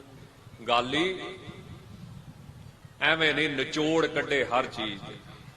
ਆਹ ਚੀਜ਼ ਠੀਕ, ਆਹ ਗਲਤ, ਕੋਈ ਫਾਇਦਾ ਨਹੀਂ। ਮਹਾਤਮਾ ਬੁੱਧ ਕਹਿਣ ਲੱਗੇ, ਮੈਨੂੰ ਸੌਂਦੇ ਨੂੰ ਵੇਖੀ। ਧਿਆਨ ਵਿਸ਼ੇ 'ਚ ਰੱਖਿਓ ਬਈ, ਇੱਧਰ ਉੱਧਰ ਭਟ ਗਿਆ ਫਿਰ ਗੱਲ ਨਹੀਂ, ਸਵਾਦ ਨਹੀਂ ਰਹਿਣਾ। ਉਹਨੇ ਦੇਖਿਆ, ਆਨੰਦ ਕਹਿੰਦਾ, ਮਹਾਰਾਜ ਤੁਸੀਂ ਜਿੱਥੇ ਸੁੱਤੇ ਸੁੱਤੇ ਬਸ, ਜਿੱਥੇ ਬੈਠੇ ਬੈਠੇ ਬਸ। ਕਹਿੰਦੇ ਤੇਰੇ ਸੌਣ ਤੇ ਮੇਰੇ ਸੌਣ 'ਚ ਫਰਕ ਹੈ। ਅਸੀਂ ਜਦੋਂ ਸੌਂਦੇ ਆ ਮੰਜੇ ਤੇ ਪਾਸੇ ਮਾਰ ਮਾਰ ਕੇ ਮੰਜੇ ਦਾ ਹੀ ਬੁਰਾ ਹਾਲ ਕਰ ਛੱਡੀਦਾ, ਤੇ ਸਰੀਰ ਦਾ ਤੇ ਅਸੀਂ ਕਰਨਾ ਹੀ। ਕਮਾਲ ਦੀ ਗੱਲ, ਸਾਨੂੰ ਤੇ ਸੌਣਾ ਵੀ ਨਹੀਂ ਆਉਂਦਾ, ਤੇ ਸੌਣ ਤੋਂ ਹੀ ਪਤਾ ਲੱਗ ਜਾਂਦਾ ਇਹਦਾ ਮਨ ਕਿੰਨਾ ਕੁ ਵਸ 'ਚ। ਇਹ ਬਿਮਾਰ ਆ ਕੇ ਤੰਦਰੁਸਤ ਆ, ਵੈਦਕ ਤੇ ਕਹਿੰਦੇ ਤੇਰੇ ਸੌਣ ਤੋਂ ਹੀ ਪਤਾ ਲੱਗ ਜਾਊਗਾ ਤੂੰ ਤੰਦਰੁਸਤ ਆ ਕਿ ਬਿਮਾਰ ਆ। ਆਨੰਦ ਕਹਿਣ ਲੱਗਾ, ਮਹਾਰਾਜ ਜੇ ਨਾਰਾਜ਼ ਨਾ ਹੋ, ਸੁੱਤਿਆਂ ਨੂੰ ਉਠਾਤਾ, ਗਲਤੀ ਆ ਮੇਰੀ, ਪਰ ਇੱਕ ਗੱਲ ਤੇ ਦੱਸੋ, ਜਿੱਦਾਂ ਤੁਸੀਂ ਸੌਂਦੇ ਉਦਾਂ ਮੈਂ ਨਹੀਂ ਸੌਂਦਾ। ਉਹ ਕਹਿੰਦੇ ਆਨੰਦ, ਜਦੋਂ ਮੈਂ ਸੌਂਦਾ ਮੇਰਾ ਮਨ ਮਰਿਆ ਹੁੰਦਾ, ਜਦੋਂ ਮੈਂ ਜਾਗਦਾ ਮੇਰਾ ਮਨ ਮਰਿਆ ਹੁੰਦਾ। ਤੇਰਾ ਮਨ ਸੁੱਤੇ ਪਿਆਮ ਨਹੀਂ ਸੌਂਦਾ, ਫੁਰਨੇ ਕਰਦਾ ਰਹਿੰਦਾ, ਇਸ ਕਰਕੇ ਸੁੱਤੇ ਪਿਆਮ ਹੀ ਤੇਰਾ ਬੁਰਾ ਹਾਲ ਹੁੰਦਾ। ਤੇ ਮੈਨੂੰ ਇੱਕ ਗੱਲ ਦੱਸ, ਕਦੀ ਮੁਰਦੇ ਦੀ ਲੱਤ ਹਿੱਲੀ ਆ? कदी मुर्दे दा हाथ लिया, जिन्हां दे मन मर गए उन्हां दा सौना भी ब्रह्म ज्ञान च, उन्हां दा जागना भी ब्रह्म ज्ञान च, उन्हां दा खाना भी ब्रह्म ज्ञान च, उन्हां दा पाउणा भी ब्रह्म ज्ञान दे विच हो जाता है। इस करके जां ते करे प्रेम नाल ते जां फिर करे ज्ञान दे नाल।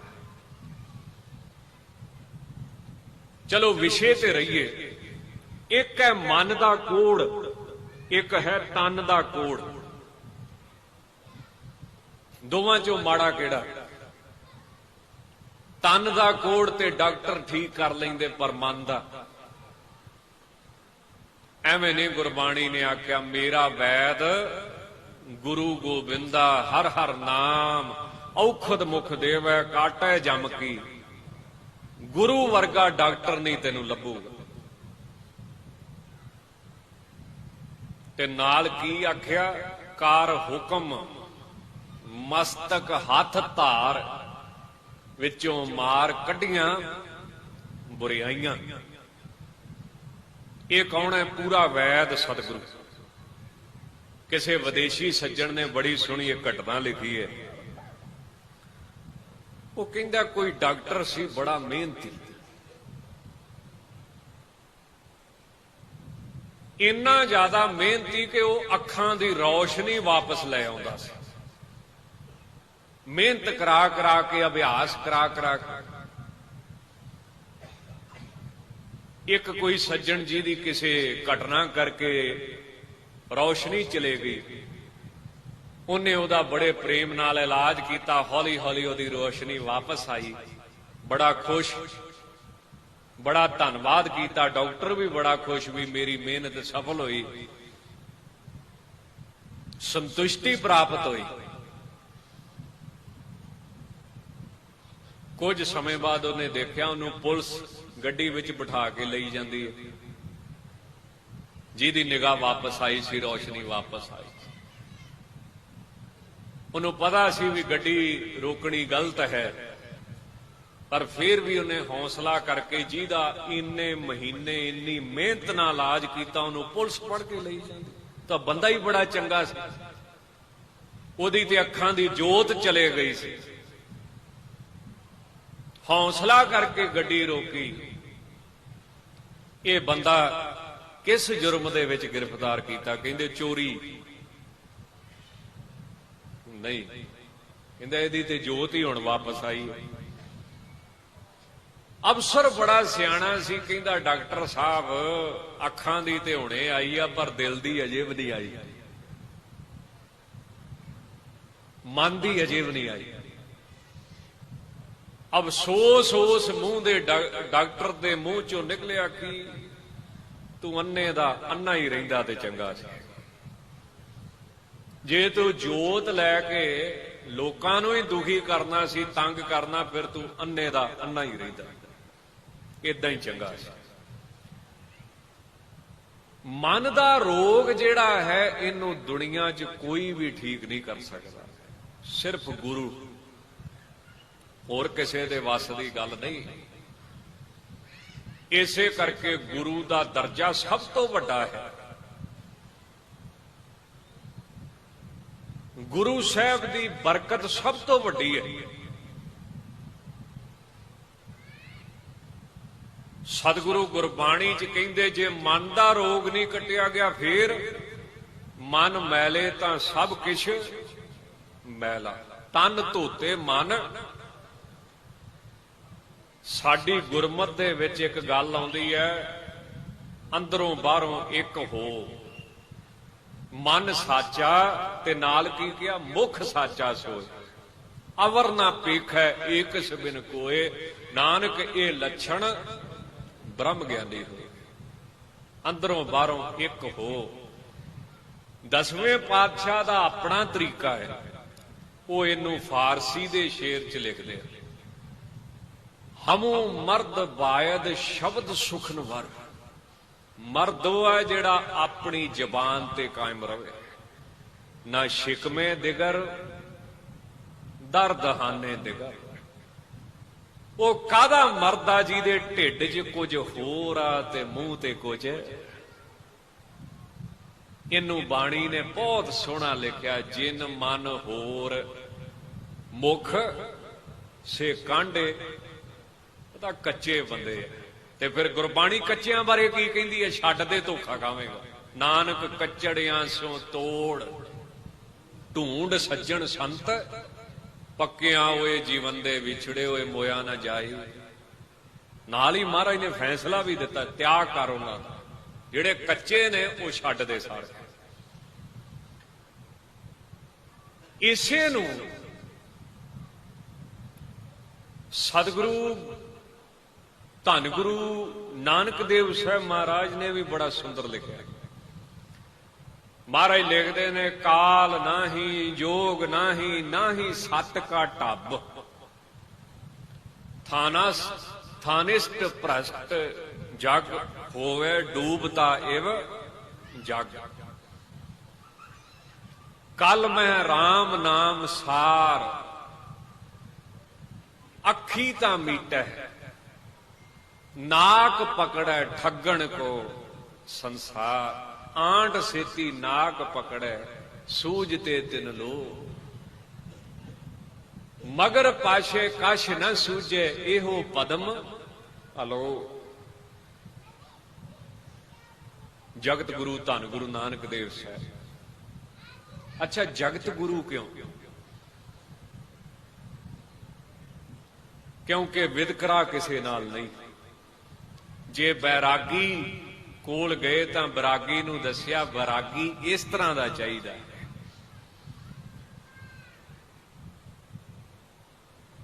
ਜਿਵੇਂ ਇੱਕ ਹੋਰ ਉਦਾਹਰਣ ਦਵਾਂ, ਭਾਵੇਂ ਕਿ ਈਸਾਈ ਧਰਮ ਦੇ ਰਹਿਬਰ ਤੇ ਬੜੇ ਪਿਆਰੇ ਨੇ, ਪਰ ਉਹਨਾਂ ਦੇ ਪੈਰੋਕਾਰ ਜਦੋਂ ਦੂਸਰੇ ਦਾ ਧਰਮ ਬਦਲਦੇ ਨੇ ਤਾਂ ਗੱਲ ਉਹ ਰਾਸ ਵਾਲੀ ਨਹੀਂ ਰਹਿੰਦੀ। ਲੰਗਰ ਤੇ ਤੁਹਾਡੇ ਵੀ ਬੜੀ ਸੰਗਤ ਖਾਂਦੀ ਆ, ਪਰ ਤੁਸੀਂ ਇਹ ਤਾਂ ਨਹੀਂ ਕਿਹਾ ਲੰਗਰ ਉਹ ਖਾਵੇ ਜਿਹੜਾ ਸਿੱਖ ਬਣੇ। ਇਹ ਤਾਂ ਨਹੀਂ ਕਿਹਾ। ਬਾਈਬਲ ਦੇ ਵਿੱਚ ਇੱਕ ਗੱਲ ਬੜੀ ਸੋਹਣੀ ਹੈ, ਤੇ ਵਿਆਖਿਆ ਕਰਨ ਵਾਲੇ ਨੇ ਦੇਖੋ ਕਿੰਨੀ ਮਿਹਨਤ। ਪੰਜਾਬੀ ਚ ਵੀ ਬਾਈਬਲ, ਗੁਰਮੁਖੀ ਚ ਬਾਈਬਲ, ਹਰ ਭਾਸ਼ਾ ਚ ਬਾਈਬਲ। ਤੇ ਵਿਆਖਿਆ ਕਰਨ ਵਾਲੇ ਨੇ ਬੜਾ ਸੁੰਦਰ ਲਿਖਿਆ। ਖੁਦਾ, ਪਰਮੇਸ਼ਰ, ਯਹੋਵਾ, ਬੜੇ ਨਾਂ ਨੇ ਉਹਦੇ। ਸ਼ਬਦ ਤੁਹਾਡੀ ਵਿਆਖਿਆ ਚੁੱਕੀ ਆ ਉਹਨਾਂ ਨੇ ਗੁਰਮੁਖੀ ਵਾਲੀ ਬਾਈਬਲ ਚ। ਸ਼ਬਦ ਨਿਰਾਕਾਰ ਤੋਂ ਸਾਕਾਰ ਹੋਇਆ, ਹਜ਼ਰਤ ਈਸਾ ਬਣ ਕੇ ਆਇਆ। ਦੇਖੋ ਤੁਹਾਡੀ ਵਿਆਖਿਆ। ਸ਼ਬਦ ਦੀ ਪ੍ਰਧਾਨਤਾ ਕਿਹਦੇ ਚ? ਸਿੱਖਾਂ ਦੇ ਵਿੱਚ। ਅਗਲੇ ਇੰਨੀ ਮਿਹਨਤ ਕਰਦੇ ਪਏ। ਚਲੋ ਵੱਖਰੀ ਗੱਲ ਹੈ ਕਿ ਸਿੱਖ ਧਰਮ ਐਸਾ ਹੈ ਜਿਹੜੇ ਸਿਰ ਦੇਣਗੇ ਉਹ ਰਹਿ ਜਾਣਗੇ। ਸ਼ੁਰੂ ਹੀ ਸਿਰ ਤੋਂ ਹੋਇਆ, ਕੀ ਕਰੀਏ? ਸਮਝੌਤਾ ਨਹੀਂ ਕਰ ਸਕਦੇ। ਇੱਥੇ ਤੇ ਉਹੋ ਹੀ ਰਹਿਣਗੇ ਜਿਹੜੇ ਜੋ ਤੋਂ ਪ੍ਰੇਮ ਖੇਲਣ ਕਾ ਚਾਓ ਸਿਰ ਧਰ। ਫੈਸਲਾ ਕੀਤਾ ਨਾ 90,000 ਦੇ ਇਕੱਠ ਚੋਂ 5। ਤੇ ਪੁਰਾਣੇ ਕਵੀ ਇਸ ਤਰ੍ਹਾਂ ਲਿਖਦੇ ਵੀ ਲੱਖਾਂ ਦੇ ਵਿੱਚੋਂ 5। ਲੱਖ ਸ਼ਬਦ ਬੇਅੰਤਤਾ ਦਾ ਵਾਚਕ ਹੈ। ਲੱਖ ਮੈਨੇ ਬੇਅੰਤ, ਗਿਣਤੀ ਤੋਂ ਰਹਿਤ। ਸਿਰਫ 5। ਤੇ ਭਾਈ ਲਹਿਣੇ ਬਾਰੇ 2.5 ਕਰੋੜ ਦੇ ਵਿੱਚੋਂ ਸਿਰਫ 1। ਕੀ ਕਰੀਏ? ਕੁਆਂਟੀਟੀ ਚਾਹੀਦੀ ਕਿ ਕੁਆਲਿਟੀ ਚਾਹੀਦੀ ਹੈ? ਜਾਂ ਤੇ ਫਿਰ ਵੋਟਾਂ ਵਾਲਾ ਸਿਸਟਮ ਖਤਮ ਕਰ ਦਿਓ। ਜੇ ਵੋਟਾਂ ਵਾਲਾ ਸਿਸਟਮ ਨਾ ਹੋਵੇ ਫਿਰ ਕੁਆਲਿਟੀ ਚਾਹੀਦੀ। ਪਰ ਹੁਣ ਜਿਹਦੀਆਂ ਵੋਟਾਂ ਉਹਦਾ ਰਾਜ, ਕੁਆਲਿਟੀ ਵੱਲ ਧਿਆਨ ਦੇਣਾ ਪੈਣਾ, ਗਿਣਤੀ ਵੱਲ ਧਿਆਨ ਦੇਣਾ ਪਵੇ। ਜਦੋਂ ਦਾ ਇਹ ਵੋਟ ਸਿਸਟਮ ਤੁਹਾਡੇ ਚ ਆਇਆ ਨਾ, ਭਾਈ ਲਹਿਣਾ ਵੋਟਾਂ ਨਾਲ ਚੁਣਿਆ ਸੀ। ਸਿੱਖੋ, ਸਭ ਤੋਂ ਵੱਧ ਨੁਕਸਾਨ ਤੁਹਾਡਾ ਇਸ ਚੀਜ਼ ਨੇ ਕੀਤਾ। ਗੁਰੂ ਅਮਰਦਾਸ ਸਾਹਿਬ ਵੋਟਾਂ ਨਾਲ ਚੁਣੇ ਸੀ ਕਿ 12 ਸਾਲ ਸੇਵਾ ਨਾਲ ਚੁਣੇ। ਪੰਜ ਪਿਆਰੇ ਵੋਟਾਂ ਨਾਲ ਚੁਣੇ ਸੀ ਕਿ ਉਹਨਾਂ ਨੇ ਆਖਿਆ ਸੀ ਕਿ ਅਸੀਂ ਆਪਣਾ ਸਿਰ ਦਿੰਨੇ ਆ, ਸੌਂਪਦੇ ਆ ਗੁਰੂ ਨੂੰ, ਜਿੱਥੇ ਮਰਜ਼ੀ ਵਰਤੇ। ਇੰਨਾ ਮਨ ਮਾਰਿਆ, ਇਹਨੂੰ ਕਿਸੇ ਤਰ੍ਹਾਂ ਖਤਮ ਕਰੋ, ਨਹੀਂ ਤੇ ਬਹੁਤ ਨੁਕਸਾਨ ਕਰਾ ਹੀ ਲਿਆ ਵਾ, ਅੱਗੇ ਵੀ ਹੋ ਰਿਹਾ ਵਾ। ਗੁਰੂ ਕਿਰਪਾ ਕਰੇ, ਅਜੇ ਵੀ ਜਥੇਬੰਦੀਆਂ 'ਚ ਸੇਵਾ ਵਾਲਾ ਸਿਸਟਮ ਚੱਲਦਾ। ਜਿੰਨੇ ਬਹੁਤੀ ਕੀਤੀ ਉਹਨੂੰ ਦਸਤਾਰ ਬੰਨ੍ਹ ਦਿੰਦੇ, ਜਿਹਦਾ ਸੰਗਤ ਮਾਣ ਕਰਦੀ ਉਹਨੂੰ ਦਸਤਾਰ ਬੰਨ੍ਹ ਦਿੰਦੇ। ਸੋ ਰਹੋ ਵਿਚਾਰ, ਵਿਸ਼ੇ ਤੇ ਵਾਪਸ ਆਈਏ। ਬਾਈਬਲ ਦੇ ਵਿੱਚ ਵਿਆਖਿਆ ਕਰਨ ਵਾਲੇ ਨੇ ਲਿਖਿਆ, ਚੋਪੜੇ ਬੁੱਲਾਂ ਵਾਲੇ ਰੱਬ ਨੂੰ ਪਸੰਦ ਨਹੀਂ। ਕਿੱਡੀ ਠੇਠ ਪੰਜਾਬੀ ਆ, ਆਪਣੇ ਬੱਚੇ ਵੀ ਨਹੀਂ ਬੋਲਦੇ ਹੋਣੇ ਹੁਣ ਤੇ ਇਦਾਂ ਦੀ। ਚੋਪੜੇ ਬੁੱਲਾਂ ਵਾਲੇ ਰੱਬ ਨੂੰ ਪਸੰਦ ਨਹੀਂ ਆਉਂਦੇ, ਬੜੀਆਂ ਮਿੱਠੀਆਂ ਗੱਲਾਂ ਕਰਦੇ, ਢਿੱਡ 'ਚ ਜ਼ਹਿਰ ਰੱਖਦੇ। ਨਾ ਸ਼ਿਕਵੇ ਦਿਗਰ ਦਰਦ ਹਾਨੇ, ਦਿਗਰ ਮੈਨੂੰ ਉਹ ਬੰਦੇ ਪਸੰਦ ਨਹੀਂ ਜਿਹੜੇ ਢਿੱਡ 'ਚ ਕੁਝ ਹੋਰ ਰੱਖਦੇ ਤੇ ਮੂੰਹ 'ਚ ਕੁਝ। ਤੇ ਗੁਰਬਾਣੀ ਨੂੰ ਪੁੱਛੋ ਸੰਤ ਕੌਣ, ਤੇ ਗੁਰਬਾਣੀ ਨੇ ਫਿਰ ਸੰਤ ਵਾਸਤੇ ਵੀ ਇਹਦੀ ਵਿਸ਼ੇਸ਼ਤਾ ਚੁਣੀ ਹੈ। ਸੰਤੋ ਹੈ ਸੂਰ ਬੀਰ ਬਚਨ ਕੇ ਬਲੀ, ਕੌਲਾਂ ਬਪਰੀ ਸੰਤੀ ਛਲੀ। ਜਿਨ੍ਹਾਂ ਨੂੰ ਮਾਇਆ ਖਰੀਦ ਨਹੀਂ ਸਕਦੀ, ਦੁਨੀਆ ਦਾ ਸੁੱਖ ਜਿਨ੍ਹਾਂ ਨੂੰ ਧਰਮ ਤੋਂ ਡਲਾ ਨਹੀਂ ਸਕਦਾ, ਐਸੇ ਸੂਰਬੀਰ ਬਚਨ ਕੇ ਬਲੀ। ਸਤਿਗੁਰੂ ਜਗਤ ਗੁਰੂ ਧੰਨ ਗੁਰੂ ਨਾਨਕ ਦੇਵ ਸਾਹਿਬ ਨੂੰ ਕਿਉਂ ਕਹਿੰਦੇ ਆ? ਉਹਨਾਂ ਨੇ ਕਿਸੇ ਦਾ ਧਰਮ ਨਹੀਂ ਬਦਲਿਆ। ਭਾਈ ਮਰਦਾਨਾ ਮੁਸਲਮਾਨ ਆ ਪਰ ਉਹਨਾਂ ਦਾ ਸਿੱਖ, ਭਾਈ ਬਾਲਾ ਹਿੰਦੂ ਆ ਪਰ ਉਹਨਾਂ ਦਾ ਸਿੱਖ। ਉਹਨਾਂ ਨੇ ਹਰ ਇੱਕ ਨੂੰ ਉਪਦੇਸ਼ ਦਿੱਤਾ। ਇਸੇ ਕਰਕੇ ਗੁਰੂ ਗ੍ਰੰਥ ਸਾਹਿਬ ਨੂੰ ਗੁਰੂ ਕਿਹਾ ਜਾਂਦਾ। ਜੇ ਮੁਸਲਮਾਨ ਪੜ੍ਹੇ ਤੇ ਬੇਨਵਾਜਾ ਕੁੱਤਿਆ, ਇਹ ਨਾ ਭਲੀ ਰੀਤ। ਇਹ ਗੱਲ ਤੇ ਕੁਰਾਨ 'ਚ ਵੀ ਨਹੀਂ ਲਿਖੀ, ਇੰਨੀ ਸਖਤ ਤਾੜਨਾ ਤੇ ਕੁਰਾਨ 'ਚ ਵੀ ਨਹੀਂ ਕੀਤੀ। ਪਾਕ ਕੁਰਾਨ ਕਭੀ ਚੱਲ ਨਾ ਆਇਆ ਪੰਜੇ ਵਕਤ ਮਸੀਤ, ਪੰਜਾਂ ਟਾਈਮਾਂ 'ਚੋਂ 1 ਮਿੰਟ, 1 ਵਾਰੀ ਵੀ ਨਹੀਂ ਤੇਰਾ ਟਾਈਮ ਲੱਗਦਾ ਮਸੀਤ 'ਚ ਆਉਣ ਦਾ। ਤੇ ਜੇ ਪੰਡਤ ਕਿਦਾਂ ਦਾ ਹੋਣਾ ਚਾਹੀਦਾ ਹੈ, ਤੇ ਮਹਾਰਾਜ ਕਹਿੰਦੇ ਸੋ ਪੰਡਤ ਜੋ ਮਨ ਪ੍ਰਬੁੱਧ ਹੈ, ਰਾਮ ਨਾਮ ਆਤਮ ਮੈਂ ਸੰਤ। ਸੁਨਿਆਰਾ ਕਿਦਾਂ ਦਾ ਹੋਣਾ ਚਾਹੀਦਾ, ਤਾਂ ਜੱਟ ਪਹਾਰਾ। ਤੇ ਆਪਾਂ ਕੀ ਕਹਿੰਦੇ, ਸੁਨਿਆਰਾ ਸਭ ਤੋਂ ਮਾੜਾ। ਇਹ ਚੱਲਦਾ ਕਿ ਨਹੀਂ ਆਪਣੇ 'ਚ? ਪਰ ਮਹਾਰਾਜ ਨੇ ਤੇ ਪਹਿਲੀ ਬਾਣੀ 'ਚ ਹੀ ਮਾਣ ਦੇਤਾ। ਠੀਕ ਹੈ, ਪੰਜੇ ਉਂਗਲਾਂ ਇੱਕੋ ਜੀਆਂ ਨਹੀਂ ਹੁੰਦੀਆਂ। ਜੱਟ ਪਹਾਰਾ ਧੀਰਜ ਸੁਨਿਆਰ, ਅਹਰਣ ਮਤ ਵੇਦ ਹਥਿਆਰ। ਮਾਫੀ ਮੰਗਾ, ਗੁੱਸਾ ਨਾ ਕਰਿਓ। ਚੱਲਦਾ ਕਿ ਨਹੀਂ ਇਹ? ਇਹੋ ਜਿਹੇ ਖਿਆਲ ਬੜੇ ਚੱਲਦੇ ਸਾਡੇ 'ਚ। ਅੱਗੇ ਤੋਂ ਅੱਗੇ ਆਪੇ ਹੀ ਸਿਖਾ ਦਈਦੇ। ਪਾਠ ਭਾਵੇਂ ਨਾ ਸਿਖਾਈਏ, ਇਹ ਜ਼ਰੂਰ ਦੱਸ ਕੇ ਜਾਈਦਾ ਫਲਾਨਾ ਹੈ ਉਹ ਹੈ। ਪਰ ਮਹਾਰਾਜ ਕੀ ਕਹਿੰਦੇ ਨੇ? ਮਹਾਰਾਜ ਨੇ ਮਾਣ ਦੇ ਦਿੱਤੇ। ਜ਼ਿਮੀਂਦਾਰ ਕਿੱਦਾਂ ਦਾ ਹੋਣਾ ਚਾਹੀਦਾ? ਤਾਂ ਮਹਾਰਾਜ ਕਹਿੰਦੇ ਮਨ ਹਾਲੀ ਕਿਰਸਾਣੀ ਕਰਨੀ, ਸਰਮ ਪਾਣੀ ਤਨਖੇ, ਨਾਮ ਬੀਜ ਸੰਤੋਖ ਸੁਹਾਗਾ ਰੱਖ ਗਰੀਬੀ। ਹਰ ਇੱਕ ਨੂੰ ਉਪਦੇਸ਼ ਦਿੱਤਾ। ਇਸ ਕਰਕੇ ਗੁਰੂ ਗ੍ਰੰਥ ਸਾਹਿਬ ਮਹਾਰਾਜ, ਗੁਰੂ ਜਗਤ ਗੁਰੂ ਧੰਨ ਗੁਰੂ ਨਾਨਕ ਦੇਵ ਸਾਹਿਬ। ਲਾਹੌਰ ਦੇ ਲਾਗੇ ਕੋਈ ਇਲਾਕਾ ਸੀ, ਉੱਥੇ ਗਏ। ਵਿਸ਼ੇ ਦੇ ਨਾਲ ਬੜੀ ਸੋਹਣੀ ਇਹ ਢੁਕਦੀ ਹੈ ਗੱਲ। ਜਦੋਂ ਗਏ, ਕੀ ਦੇਖਿਆ ਕਿ ਕੋਈ ਸੱਜਣ ਧਰਮ ਦੇ ਕੱਪੜੇ ਪਾ ਕੇ ਉਸ ਸਮੇਂ ਦੇ ਸਾਹਮਣੇ ਠਾਕਰ ਜੀ ਦੀ ਚੌਂਕੀ ਲਾਈ ਹੈ, ਥਾਲੀ ਸਜਾਈ ਹੈ, ਚਾਂਦੀ ਦਾ ਕੌਲਾ, ਲੋਕ ਉਸ ਦੇ ਵਿੱਚ ਪੈਸੇ ਪਾਉਂਦੇ ਨੇ। ਅੱਖਾਂ ਬੰਦ ਕਰਕੇ ਤੇ ਚੁਟਕੀ ਦੇ ਨਾਲ ਨੱਕ ਫੜ ਕੇ ਕਹਿੰਦਾ ਮੈਨੂੰ 3 ਲੋਕਾਂ ਦੀ ਸੋਝੀ ਆ, ਮੈਂ ਅੱਖਾਂ ਬੰਦ ਕਰਕੇ 3 ਲੋਕ ਵੇਖ ਸਕਦਾ। ਸਤਿਗੁਰੂ ਨੇ ਭਾਈ ਮਰਦਾਨੇ ਨੂੰ ਇਸ਼ਾਰਾ ਕੀਤਾ, ਥਾਲੀ ਸਮੇਤ ਠਾਕੁਰ ਜੀ ਨੂੰ ਚੁੱਕ ਕੇ ਲਿਆ ਪਿਛਾਂ, ਪਿੱਠ ਪਿੱਛੇ ਰੱਖ ਦੇ, ਤੇ ਜਿਹੜੀ ਚਾਂਦੀ ਦੀ ਕੌਲੀ 'ਚ ਪੈਸੇ ਆ ਜਿਹਦੇ ਕਰਕੇ ਸਭ ਕੁਝ ਹੋ ਰਿਹਾ ਵਾ, ਉਹ ਤਾਂ ਜ਼ਰੂਰ ਚੁੱਕ ਕੇ ਪਿੱਛੇ ਰੱਖ। ਥੋੜੇ ਚਿਰ ਬਾਅਦ ਅੱਖਾਂ ਖੋਲੀਆਂ, ਜਦੋਂ ਵੇਖਿਆ ਵੀ ਰੋਜੀ ਰੋਟੀ ਗਈ, ਲੈ ਗਿਆ ਕੋਈ ਚੁੱਕ ਕੇ, ਭਗਵਾਨ ਨੂੰ ਚੋਰੀ ਕਰ ਲਿਆ ਕਿਸੇ ਨੇ। ਤੇ ਭਗਵਾਨ ਵੀ ਚੋਰੀ ਹੁੰਦਾ, ਦੱਸੋ ਭਲਾ। ਕੌਲੀ ਪੈਸਿਆਂ ਵਾਲੀ ਚਲੇ ਗਈ, ਰੋਣ ਲੱਗ ਪਿਆ। ਫਿਰ ਤਾਹਾਂ ਨਿਕਲੀਆਂ ਵੀ ਰੋਟੀ ਕਿੱਦਾਂ ਖਾਵਾਂਗੇ। ਇਦਾਂ ਹੀ ਲਿਖਿਆ ਇਤਿਹਾਸ ਦੇ ਵਿੱਚ। ਤੇ ਮਹਾਰਾਜ ਨੇ ਕੀ ਆਖਿਆ, ਮਹਾਰਾਜ ਨੇ ਦੇਖਿਆ ਵੀ ਲੋਹਾ ਗਰਮਾ, ਰੋ ਪਿਆ ਨਾ ਫਿਰ। ਤੇ ਰੋਜ਼ ਜਦੋਂ ਅਸੀਂ ਰੋਣੇ ਫਿਰ ਦਿਲ ਦੀ ਮੈਲ ਨਿਕਲਦੀ ਆ। ਇਹ ਵੀ ਬੜੀ ਵੱਡੀ ਗੱਲ ਹੈ। ਤੁਸੀਂ ਆਪਣਾ ਗੁਨਾਹ ਮੰਨ ਲਓ।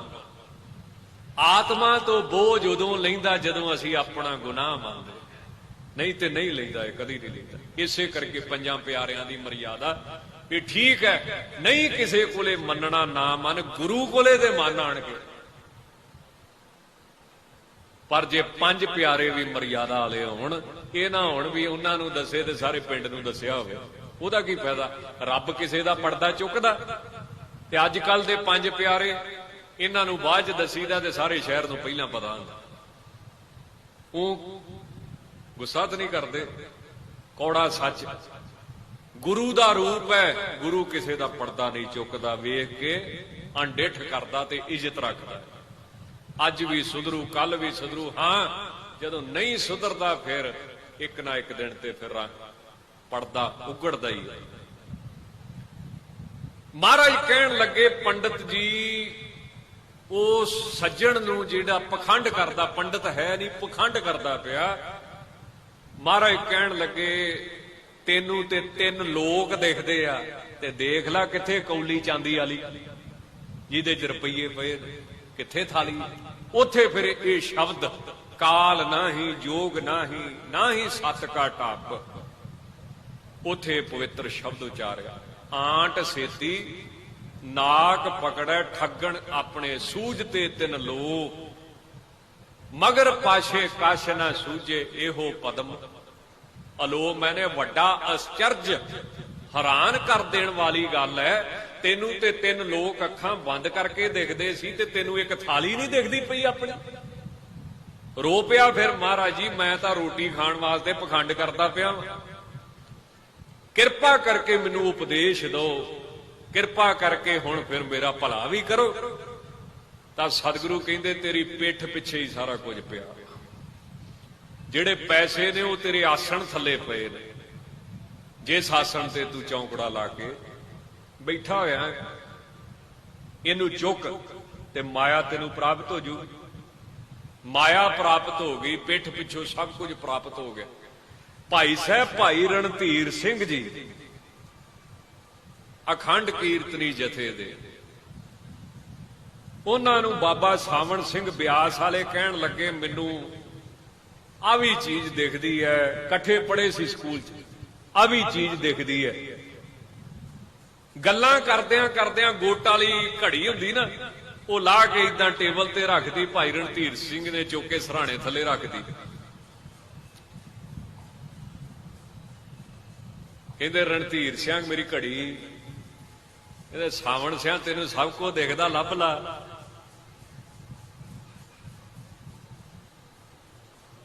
ਬਾਬਾ ਸਾਵਣ ਸਿੰਘ ਕਹਿਣ ਲੱਗੇ, ਰਣਧੀਰ ਸਿਆਂ ਤੂੰ ਕਿਉਂ ਮੇਰੇ ਨਾਲ ਇਹੋ ਜਿਹੀਆਂ ਗੱਲਾਂ ਕਰਦਾ ਹੁੰਦਾ।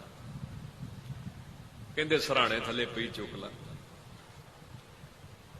ਸਤਿਗੁਰੂ ਕਹਿੰਦੇ ਨੇ ਕਿ ਜੇ ਤੂੰ ਨਾਮ ਜਪਦਾ ਵਾ ਤਾਂ ਕੁਝ ਬਣ ਕੇ ਨਾ ਦਿਖਾ ਦੁਨੀਆ। ਕਿਉਂ? ਵਾਹਿਗੁਰੂ ਪਰਮੇਸ਼ਰ ਨੂੰ ਇਹ ਚੀਜ਼ ਨਹੀਂ ਭਾਉਂਦੀ ਉਹਦੇ ਰਾਹ ਤੇ ਤੁਰਨ ਵਾਲਾ ਕੁਝ ਬਣੇ, ਆਪਣੇ ਆਪ ਨੂੰ ਕੁਝ ਸਮਝੇ। ਤਾਂ ਗਰੀਬ ਨਵਾਜ ਕੀ ਕਹਿੰਦੇ ਨੇ ਬਾਣੀ ਦੇ ਵਿੱਚ, ਜੇ ਤਾਂ ਤੂੰ ਬਾਹਰੋਂ ਵੀ ਨਿਰਮਲ ਆ, ਅੰਦਰੋਂ ਵੀ ਨਿਰਮਲ ਆ, ਤੇ ਫਿਰ ਤੂੰ ਮਨੁੱਖਾ ਜਨਮ ਖੱਟ ਲੈ। ਪਰ ਜੇ ਤੂੰ ਬਾਹਰੋਂ ਚੰਗੇ ਕੰਮ ਕਰਕੇ ਵਿਖਾਉਣਾ ਵਾ, ਪਰ ਦਿਲ ਦੇ ਵਿੱਚ ਖੋਟ ਰੱਖੀ ਬੈਠਾ, ਫਿਰ ਤੂੰ ਮਨੁੱਖਾ ਜਨਮ ਜੂਏ 'ਚ ਹਾਰ ਗਿਆ। ਜੀਓ ਮੈਲੇ ਬਾਹਰੋਂ ਨਿਰਮਲ, ਬਾਹਰੋਂ ਤਾਂ ਨਿਰਮਲ, ਬਾਹਰੋਂ ਨਿਰਮਲ ਜੀਓ ਤਾਂ ਮੈਲੇ ਤਿਨੀ ਜਨਮ। ਥੋੜੀ ਜੀ ਪੰਕਤੀ ਅੱਗੇ ਪਿੱਛੇ ਹੋ ਗਈ, ਮਾਫੀ ਮੰਗਾ। ਇਹ ਤਿਸਨਾ ਵੱਡਾ ਰੋਗ ਲੱਗਾ ਮਰਨ ਮਨੋਂ, ਤੈਨੂੰ ਤੇ ਤ੍ਰਿਸ਼ਨਾ ਦੀ ਬਿਮਾਰੀ ਪੈ ਗਈ ਹੈ, ਜਿਹੜੀ ਸਭ ਤੋਂ ਵੱਡੀ ਮਾੜੀ ਹੈ। ਗੁਰਬਾਣੀ ਨੂੰ ਪੁੱਛੋ ਕਿਹੜੇ ਬੰਦੇ ਨੂੰ ਪੈਸੇ ਦਾ ਨਸ਼ਾ ਚੜਿਆ, ਏਦਾਂ ਤੇ ਕਿਸੇ ਨੇ ਨਹੀਂ ਦੱਸਣਾ। ਮਹਾਰਾਜ ਕਹਿੰਦੇ ਜਿਹਨੂੰ ਕੁਝ ਚੀਜ਼ਾਂ ਭੁੱਲ ਜਾਣ, ਬੁਢੇਪੇ ਦਾ ਦੁੱਖ, ਮੌਤ ਦਾ ਦੁੱਖ, ਜਾਂ ਫਿਰ ਵਾਹਿਗੁਰੂ ਕਹਿ ਲਓ, ਉਹ ਸਮਝ ਲਓ ਕਿ ਉਹਨੂੰ ਮਾਇਆ ਦਾ ਬੁਖਾਰ ਚੜਿਆ ਹੋਇਆ, ਉਹ ਮੰਨੇ ਭਾਵੇਂ ਨਾ। ਜਿਵੇਂ ਬਿਮਾਰ ਬੰਦੇ ਨੂੰ, ਬੁਖਾਰ ਚੜੇ ਬੰਦੇ ਨੂੰ ਪਾਣੀ ਕੌੜਾ ਲੱਗਦਾ, ਏਦਾਂ ਜਿਹੜੇ ਅਸੀਂ ਬਿਮਾਰ ਆ, ਸਾਨੂੰ ਬਾਣੀ ਪੜ੍ਹਨੀ ਕੌੜੀ ਲੱਗਦੀ ਆ। ਭਾਵੇਂ ਤੁਸੀਂ ਮੰਨੋ ਭਾਵੇਂ ਨਾ ਮੰਨੋ, ਅਸੀਂ ਬਿਮਾਰ ਆ। ਤਾਂ ਭਗਤ ਜੀ ਦੀ ਰਸਨਾ ਤੋਂ ਫਿਰ ਮਹਾਰਾਜ ਨੇ ਇਹ ਪਵਿੱਤਰ ਬਚਨ ਕਰਾਇਆ ਸਤਿਗੁਰੂ ਸੱਚੇ ਪਾਤਸ਼ਾਹ ਨੇ, ਤੇ ਗੁਰੂ ਗ੍ਰੰਥ ਸਾਹਿਬ 'ਚ ਦਰਜ ਕੀਤਾ ਹੈ ਕਿ ਜਿਹਨੂੰ ਬੁਢੇਪੇ ਦਾ ਦੁੱਖ ਭੁੱਲ ਗਿਆ, ਸਮਝੋ ਉਹਨੂੰ ਮਾਇਆ ਡੰਗ ਮਾਰ ਚੁੱਕੀ ਆ, ਉਹਨੂੰ ਜ਼ਹਿਰ ਚੜ ਚੁੱਕਾ। ਜਿਹਨੂੰ ਆਪਣੀ ਮੌਤ ਭੁੱਲ ਗਈ, ਉਹ ਵੀ ਮਾਇਆ ਨਾਲ ਡੰਗਿਆ ਗਿਆ। ਹੋਰ ਕੋਈ ਮਾਇਆ ਦੇ ਪ੍ਰਤੱਖ ਦੰਦ ਨਹੀਂ, ਹੋਰ ਕੋਈ ਵੀ ਪ੍ਰਤੱਖ ਦੰਦ ਨਹੀਂ। ਮਾਇਆ ਮਮਤਾ ਮੋਹਣੀ ਜਿਨ ਵਿਣ ਦੰਤਾਂ ਜਗ ਖਾਇਆ, ਮਨਮੁਖ ਖਾਦੇ ਗੁਰਮੁਖ ਉਬਰੇ। ਇਹਨੇ ਸੱਚ ਨਾਮ ਚਿੱਤ ਲਾਇਆ, ਉਹ ਸਿਰਫ ਬਚਣਗੇ, ਬਾਕੀ ਨਹੀਂ ਬਚਣਗੇ।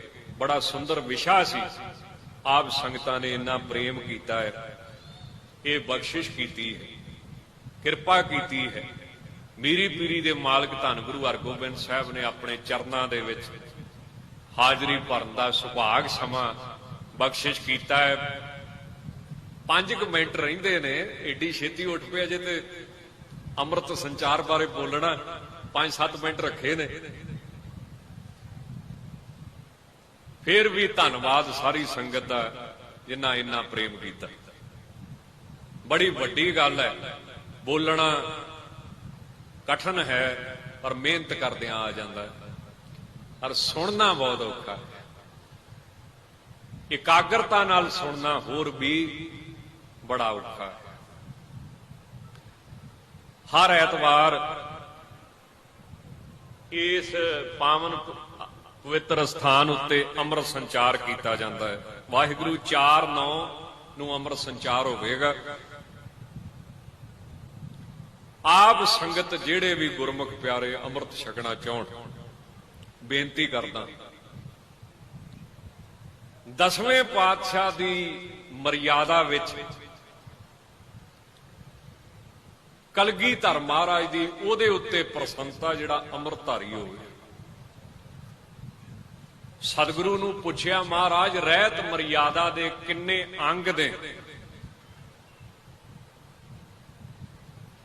ਕਿਹੜੀ ਰਹਿਤ ਮਰਿਆਦਾ ਸਭ ਤੋਂ ਪਹਿਲਾਂ ਵਾ, ਜਿਹਨੂੰ ਛੱਡਿਆ ਨਹੀਂ ਜਾ ਸਕਦਾ? ਤਾਂ ਗਰੀਬ ਨਵਾਜ ਨੇ ਆਖਿਆ, ਪ੍ਰਥਮ ਰਹਿਤ ਜਹ ਜਾਨ ਖੰਡੇ ਕੀ ਪਹੁਲ ਛਕੇ। ਖੰਡੇ ਦੀ ਪਹੁਲ ਪ੍ਰਾਪਤ ਕਰੇ। ਸਭ ਤੋਂ ਮੁੱਢਲੀ ਰਹਿਤ, ਇਹਦੇ ਬਾਰੇ ਇੱਕ ਫਾਰਸੀ ਦਾ ਸ਼ੇਰ ਵੀ ਮਹਾਰਾਜ ਦਾ ਮਿਲਦਾ ਹੈ। ਸਾਰੇ ਗ੍ਰੰਥਾਂ ਦੇ ਵਿੱਚ ਤਾਂ ਨਹੀਂ ਆਉਂਦਾ, ਪਰ ਕੁਝ ਹੱਥ ਲਿਖਤਾਂ ਦੇ ਵਿੱਚ ਉਹ ਲਿਖਿਆ ਹੋਇਆ ਮਿਲਦਾ ਹੈ ਵੀ ਨਿਸ਼ਾਨੇ ਸਿੱਖੀ ਹਰਫ 5 ਹਰਫ ਅਸਤ ਕਾਫ, ਹਰਗਿਜ਼ ਨਾ ਬਾਜ਼ਦ ਅਜੀ 5 ਬਾਰ। ਕੜਾਕਾਰ ਦੋ ਕਸ਼ ਕੰਗੇ ਬਿਨਾ ਬਿਲਾ ਕੇਸ ਇਹ ਚਸਤ ਜ਼ੁਮਲੇ ਨਿਸ਼ਾਨ। ਮੇਰੇ ਸਿੱਖੀ ਦੇ 5 ਚਿੰਨ੍ਹ ਨੇ, ਕੜਾ, ਕਰਦ, ਕੰਗਾ, ਕਸ਼ਹਿਰਾ ਤੇ ਕੇਸ। ਜਿਹੜਾ ਗੁਰੂ ਕਾ ਸਿੱਖ ਹੈ ਉਹ ਇਹਨਾਂ 5 ਤੋਂ ਮਾਫੀ ਨਹੀਂ ਲੈ ਸਕਦਾ। ਉਹਨੂੰ ਇਹ 5 ਰੱਖਣੇ ਚਾਹੀਦੇ ਨੇ। ਅੰਮ੍ਰਿਤਧਾਰੀ ਹੋਣਾ ਚਾਹੀਦਾ। ਇਹ ਮਹਾਰਾਜ ਦੀ ਫਾਰਸੀ ਦੀ ਬਾਣੀ ਦਾ ਇਹ ਵਾਕ ਧਾਰਮਿਕ ਗ੍ਰੰਥਾਂ ਵਿੱਚ ਸਾਨੂੰ ਪ੍ਰਾਪਤ ਹੁੰਦਾ ਹੈ। ਇੱਕ ਘਟਨਾ ਬੜੀ ਸੁੰਦਰ ਕਿਸੇ ਵਿਦਵਾਨ ਨੇ ਲਿਖੀ। ਸੰਸਕ੍ਰਿਤ ਦੇ ਗ੍ਰੰਥ ਸਿੱਖ ਕੌਣ ਹੈ? ਸਿੱਖ ਚੇਲਾ ਨਹੀਂ ਆ। ਕੁਲਹਾਂ ਲੈਂਦੇ ਬਾਵਲੇ, ਕੁਲਹਾਂ ਦਿੰਦੇ ਬਾਵਲੇ, ਲੈਂਦੇ ਵੱਡੇ ਕੁਲਹਾਂ ਟੋਪੀ। ਚੇਲਾ ਬਣਾਉਣਾ ਮੀਨਸ ਚੇਲਾ ਪਰੰਪਰਾ। ਇਹ ਮਹਾਰਾਜ ਨੇ ਫਿਰ ਹੌਲੀ ਹੌਲੀ ਖਤਮ ਕਰਤੀ। ਜਦੋਂ 5 ਨੂੰ ਗੁਰੂ ਥਾਪ ਦਿੱਤਾ ਫਿਰ ਆਪੇ ਗੁਰ ਚੇਲਾ ਹੋ ਗਿਆ ਨਾ। ਇਹ ਜਿਹੜੀ ਚੱਲਦੀ ਆ ਬਾਹਰ, ਇਹ ਮੇਰਾ ਚੇਲਾ, ਇਹ ਮੇਰਾ ਚੇਲਾ, ਏਦਾਂ ਚੱਲਦਾ ਵਾ। ਇੱਥੇ ਅਰਥ ਉਹਨਾਂ ਵਾਸਤੇ ਜਿਹੜੇ ਪਖੰਡ ਕਰਦੇ, ਕੁਲਹਾਂ ਦਿੰਦੇ ਬਾਵਲੇ, ਲੈਂਦੇ ਵੱਡੇ ਨਲਾਜ। ਸਿੱਖ ਕੌਣ ਹੈ? ਕਿਤੇ ਗੀਤਾ ਧਿਆਨ ਨਾਲ ਪੜਿਓ। ਅਰਜਨ ਨੂੰ ਕਹਿੰਦੇ ਤੂੰ ਮੇਰਾ ਹੁਣ ਸਿੱਖ ਆ, ਮੈਨੇ ਸ਼ੇਸ਼ ਆ। ਤੇ ਸ਼ੇਸ਼ ਦੀ ਅਵਧੀ ਕੀ ਆ? ਕਹਿੰਦੇ ਜੋ ਗੁਰੂ ਕਵੇ ਉਹਨੂੰ ਮੰਨਣ ਨੂੰ ਤਿਆਰ ਹੋਵੇ, ਵੀ ਜੋ ਤੇਰੇ ਮੂੰਹੋਂ ਨਿਕਲੂਗਾ ਮੈਂ ਕਰੂੰਗਾ। ਜੋ ਤੇਰੇ ਮੂੰਹੋਂ ਨਿਕਲੂਗਾ ਮੈਂ ਮੰਨੂਗਾ। ਉਹ ਕੌਣ ਮੰਨਿਆ ਜਾਂਦਾ ਹੈ? ਸਿੱਖ। ਇਹ ਸਿੱਖ ਦੀ ਹੱਦ ਆ ਜੀ, ਅਵਧੀ। ਧੰਨ ਬਾਬਾ ਬੁੱਢਾ ਸਾਹਿਬ ਨੇ 113 ਸਾਲ ਗੁਰੂ ਨਾਨਕ ਦੇ ਘਰ 'ਚ ਝਾੜੂ ਫੇਰਿਆ। ਬਚਨ ਮੰਨਿਆ, ਕਮਾਈ ਕੀਤੀ, ਤੇ ਫਿਰ ਪਦਵੀ ਵੀ ਕਿੱਡੀ ਵੱਡੀ। ਅੱਜ 6ਵੇਂ ਪਾਤਸ਼ਾਹ ਉਹਨਾਂ ਦੀ ਅਰਥੀ ਕਹਿ ਲਈਏ ਸਮਝਣ ਲਈ ਸ਼ਰਧਾ ਨਾ ਬਬਾਨ ਉਹਨੂੰ ਮੋਢਾ ਦਿੰਦੇ ਪਏ। ਆਪ ਆਓਗੇ ਤੇ ਸਰੀਰ ਛੱਡਣਾ। ਆਪ ਗੁਰੂ ਹਰਗੋਬਿੰਦ ਸਾਹਿਬ ਜਿਨ੍ਹਾਂ ਦੇ ਆਪਾਂ ਦਰ ਤੇ ਬੈਠੇ, ਆਓਗੇ ਤੇ ਸਰੀਰ ਛੱਡਣਾ। ਇਹਦਾ ਮਤਲਬ ਕੀ ਹੋਇਆ? ਹਰ ਹਰ ਨਾਮ ਜਪੰਤਿਆਂ ਕਛ ਨਾ ਕਹੇ। ਕਿੱਡੀ ਵੱਡੀ ਉਦਾਹਰਣ ਆ ਜੀ।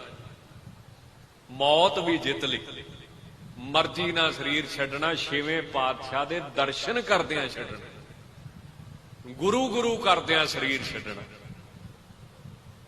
113 ਸਾਲ ਮੂੰਹ ਨਾ ਕਹਿ ਦੇਣਾ ਜੀ। ਕਿੱਡਾ ਸੌਖਾ ਕਹਿਣਾ, ਮਹਾਰਾਜ ਦਾ ਬਚਨ ਕਮਾਉਣਾ, ਸੇਵਾ ਕਰਦੀ। ਅੱਜ ਸਭ ਤੋਂ ਵੱਡਾ ਮਾਣ 2 ਗੁਰੂ ਕੇ ਸਿੱਖਾਂ ਨੂੰ ਗੁਰੂ ਸਾਹਿਬ ਤੋਂ ਬਾਅਦ ਮਿਲਦਾ, ਜਿਨ੍ਹਾਂ ਦੀ ਗੁਰੂ ਸਾਹਿਬ ਵਾਂਗ ਹੀ ਪੂਜਾ ਹੁੰਦੀ ਹੈ। ਇੱਕ ਬਾਬਾ ਬੁੱਢਾ ਸਾਹਿਬ ਤੇ ਦੂਜਾ ਬਾਬਾ ਦੀਪ ਸਿੰਘ ਜੀ। ਗੁਰੂ ਦਾ ਬਚਨ ਮੰਨਣਾ। ਤਾਂ ਸਿੱਖ ਦੀ ਅਵਧੀ ਕੀ ਹੈ? ਸਿੱਖ ਕੌਣ ਹੈ? ਜਿਹੜਾ ਬਸ ਗੁਰੂ ਜੋ ਬਚਨ ਕਹਿੰਦਾ ਉਹਨੂੰ ਮੰਨਦਾ। ਅੱਛਾ, ਸੰਸਕ੍ਰਿਤ ਦਾ ਗ੍ਰੰਥ ਸੀ, ਨਾਲ ਇੱਕ ਉਦਾਹਰਣ ਬੜੀ ਸੋਹਣੀ ਦਿੱਤੀ। ਕਿਸੇ ਗੁਰੂ ਨੇ ਆਪਣੇ ਸਿੱਖ ਨੂੰ ਕਿਹਾ,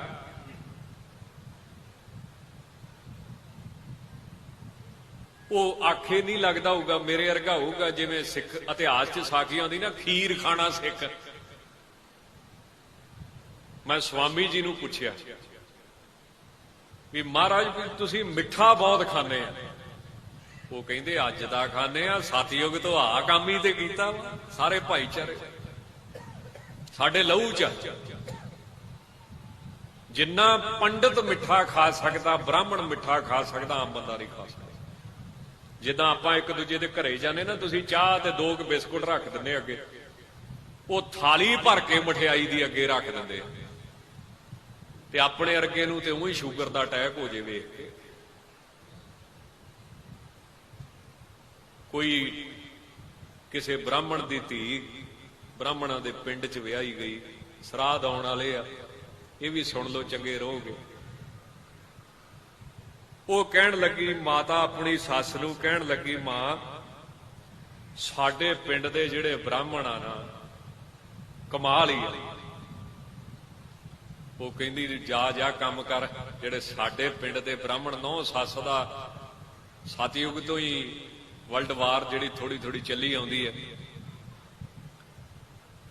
ਸੱਸ ਕਹਿਣ ਲੱਗੀ, ਜਿਹੜੇ ਸਾਡੇ ਪਿੰਡ ਦੇ ਆ ਨਾ, ਕਿਤੇ ਸਰਾਧਾਂ ਵਾਲੇ ਦਿਨ ਵੇਖੀ ਇੰਨਾ ਅੰਨ ਖਾਂਦੇ ਆ ਵੀ ਤੂੰ ਹੈਰਾਨ ਰਹਿ ਜਾਏਂਗੀ। ਉਹ ਕਹਿੰਦੀ ਕਿੰਨਾ ਕੁ ਖਾਂਦੇ ਆ? ਕਹਿੰਦੀ ਮੈਂ ਢਿੱਡ ਦੇ ਨਾਲ ਧਾਗਾ ਬੰਨ੍ਹ ਦਿੰਦੀ, ਜਿੰਨਾ ਚਿਰ ਖਾਂਦਿਆਂ ਖਾਂਦਿਆਂ ਉਹ ਟੁੱਟੇ ਨਾ, ਮੈਂ ਉੱਠਣ ਨਹੀਂ ਦਿੰਦੀ। ਤੁਹਾਡੇ ਬ੍ਰਾਹਮਣ ਕੀ ਆ? ਕੱਖ ਵੀ ਨਹੀਂ ਹੈ। ਨਹੁੰ ਕਿਹੜਾ ਘੱਟ ਸੀ? ਕਹਿੰਦੀ ਬਸ। ਕਹਿੰਦੇ ਬਸ ਨਹੀਂ, ਜਦੋਂ ਉਹਦਾ ਢਿੱਡ ਦਾ ਧਾਗਾ ਟੁੱਟ ਜਾਂਦਾ ਫਿਰ ਉੱਠਿਆ ਨਹੀਂ ਜਾਂਦਾ, ਬਾਹੋਂ ਫੜ ਕੇ ਲੈ ਕੇ ਜਾਂਦੇ ਚਾਰ ਜਾਣੇ। ਉਹ ਕਹਿੰਦੀ ਮਾਤਾ ਕੁਛ ਵੀ ਨਹੀਂ ਤੁਹਾਡੇ ਦੇ ਪੱਲੇ, ਕੱਖ ਨਹੀਂ ਹੈਗਾ ਤੁਹਾਡੇ ਪਿੰਡ ਦੇ। ਜਿਹੜੇ ਸਾਡੇ ਪਿੰਡ ਦੇ ਆ ਨਾ, ਉਹ ਤਾਂ ਰਸੋਈ ਚੋਂ ਮਰਿਆ ਹੀ ਚੁੱਕੀ ਦਾ, ਆਖੋ ਸਤਨਾਮ। ਇਹ ਗੱਡੇ ਦੇ ਪਾ ਕੇ ਲੈ ਕੇ ਜਾਈਦਾ। ਸੋ ਸਵਾਮੀ ਜੀ ਬੜਾ ਸੁੰਦਰ ਦੱਸਦੇ ਸੀ। ਉਹ ਕਹਿੰਦੇ ਮਿੱਠਾ ਯੁਗਾਂ ਯੁਗਾਂ ਤੋਂ ਖਾਂਦੇ ਆਏ ਆ, ਤੇ ਸਾਡੇ ਸਿੱਖਾਂ ਨੂੰ ਤੇ ਹੁਣ ਹੀ ਵਿਚਾਰਿਆਂ ਨੂੰ ਮਿਲਿਆ ਉਹ ਵੀ, ਪਰ ਸਰਾਧਾਂ ਦੇ ਮਹਾਰਾਜ ਦਾ ਹੁਕਮ ਤੇ ਨਹੀਂ, ਮਹਾਰਾਜ ਦਾ ਲੰਗਰ ਦਾ ਹੁਕਮ। ਗੁੱਸਾ ਨਾ ਕਰਿਓ ਕੋਈ, ਮਰਿਆਦਾ ਦੇ ਲੰਗਰ ਦੀ ਗੁਰੂ ਘਰ ਦੇ। ਬਿਨਾਂ ਵਿਦਕਰੇ ਤੋਂ ਕੋਈ ਜਾਤ ਨਹੀਂ, ਕੋਈ ਪਾਤ ਨਹੀਂ, ਕੋਈ ਵੀ ਛਕੇ। ਆਪੋ ਆਪਣੇ ਧਰਮ ਦੇ ਕਰਮ ਨੇ, ਸੰਕਲਪ ਹੈ ਵਾਹਿਗੁਰੂ ਦਾ। ਜਿਹੜੀ ਵੀ ਮਰਿਆਦਾ ਕਿਸੇ ਰਹਿਬਰ ਨੇ ਬੰਨੀ ਹੈ, ਆਪਣੇ ਧਰਮ 'ਚ ਕਾਇਮ ਰਹਿਣਾ ਚਾਹੀਦਾ। ਰਹੋ ਵਿਚਾਰ। ਉੱਥੇ ਸਵਾਮੀ ਜੀ ਇੱਕ ਉਦਾਹਰਣ ਬੜੀ ਸੋਹਣੀ ਦਿੰਦੇ। ਉਹ ਕਹਿੰਦੇ ਕੋਈ ਖੀਰ ਖਾਣਾ ਹੋਵੇਗਾ ਵੀ,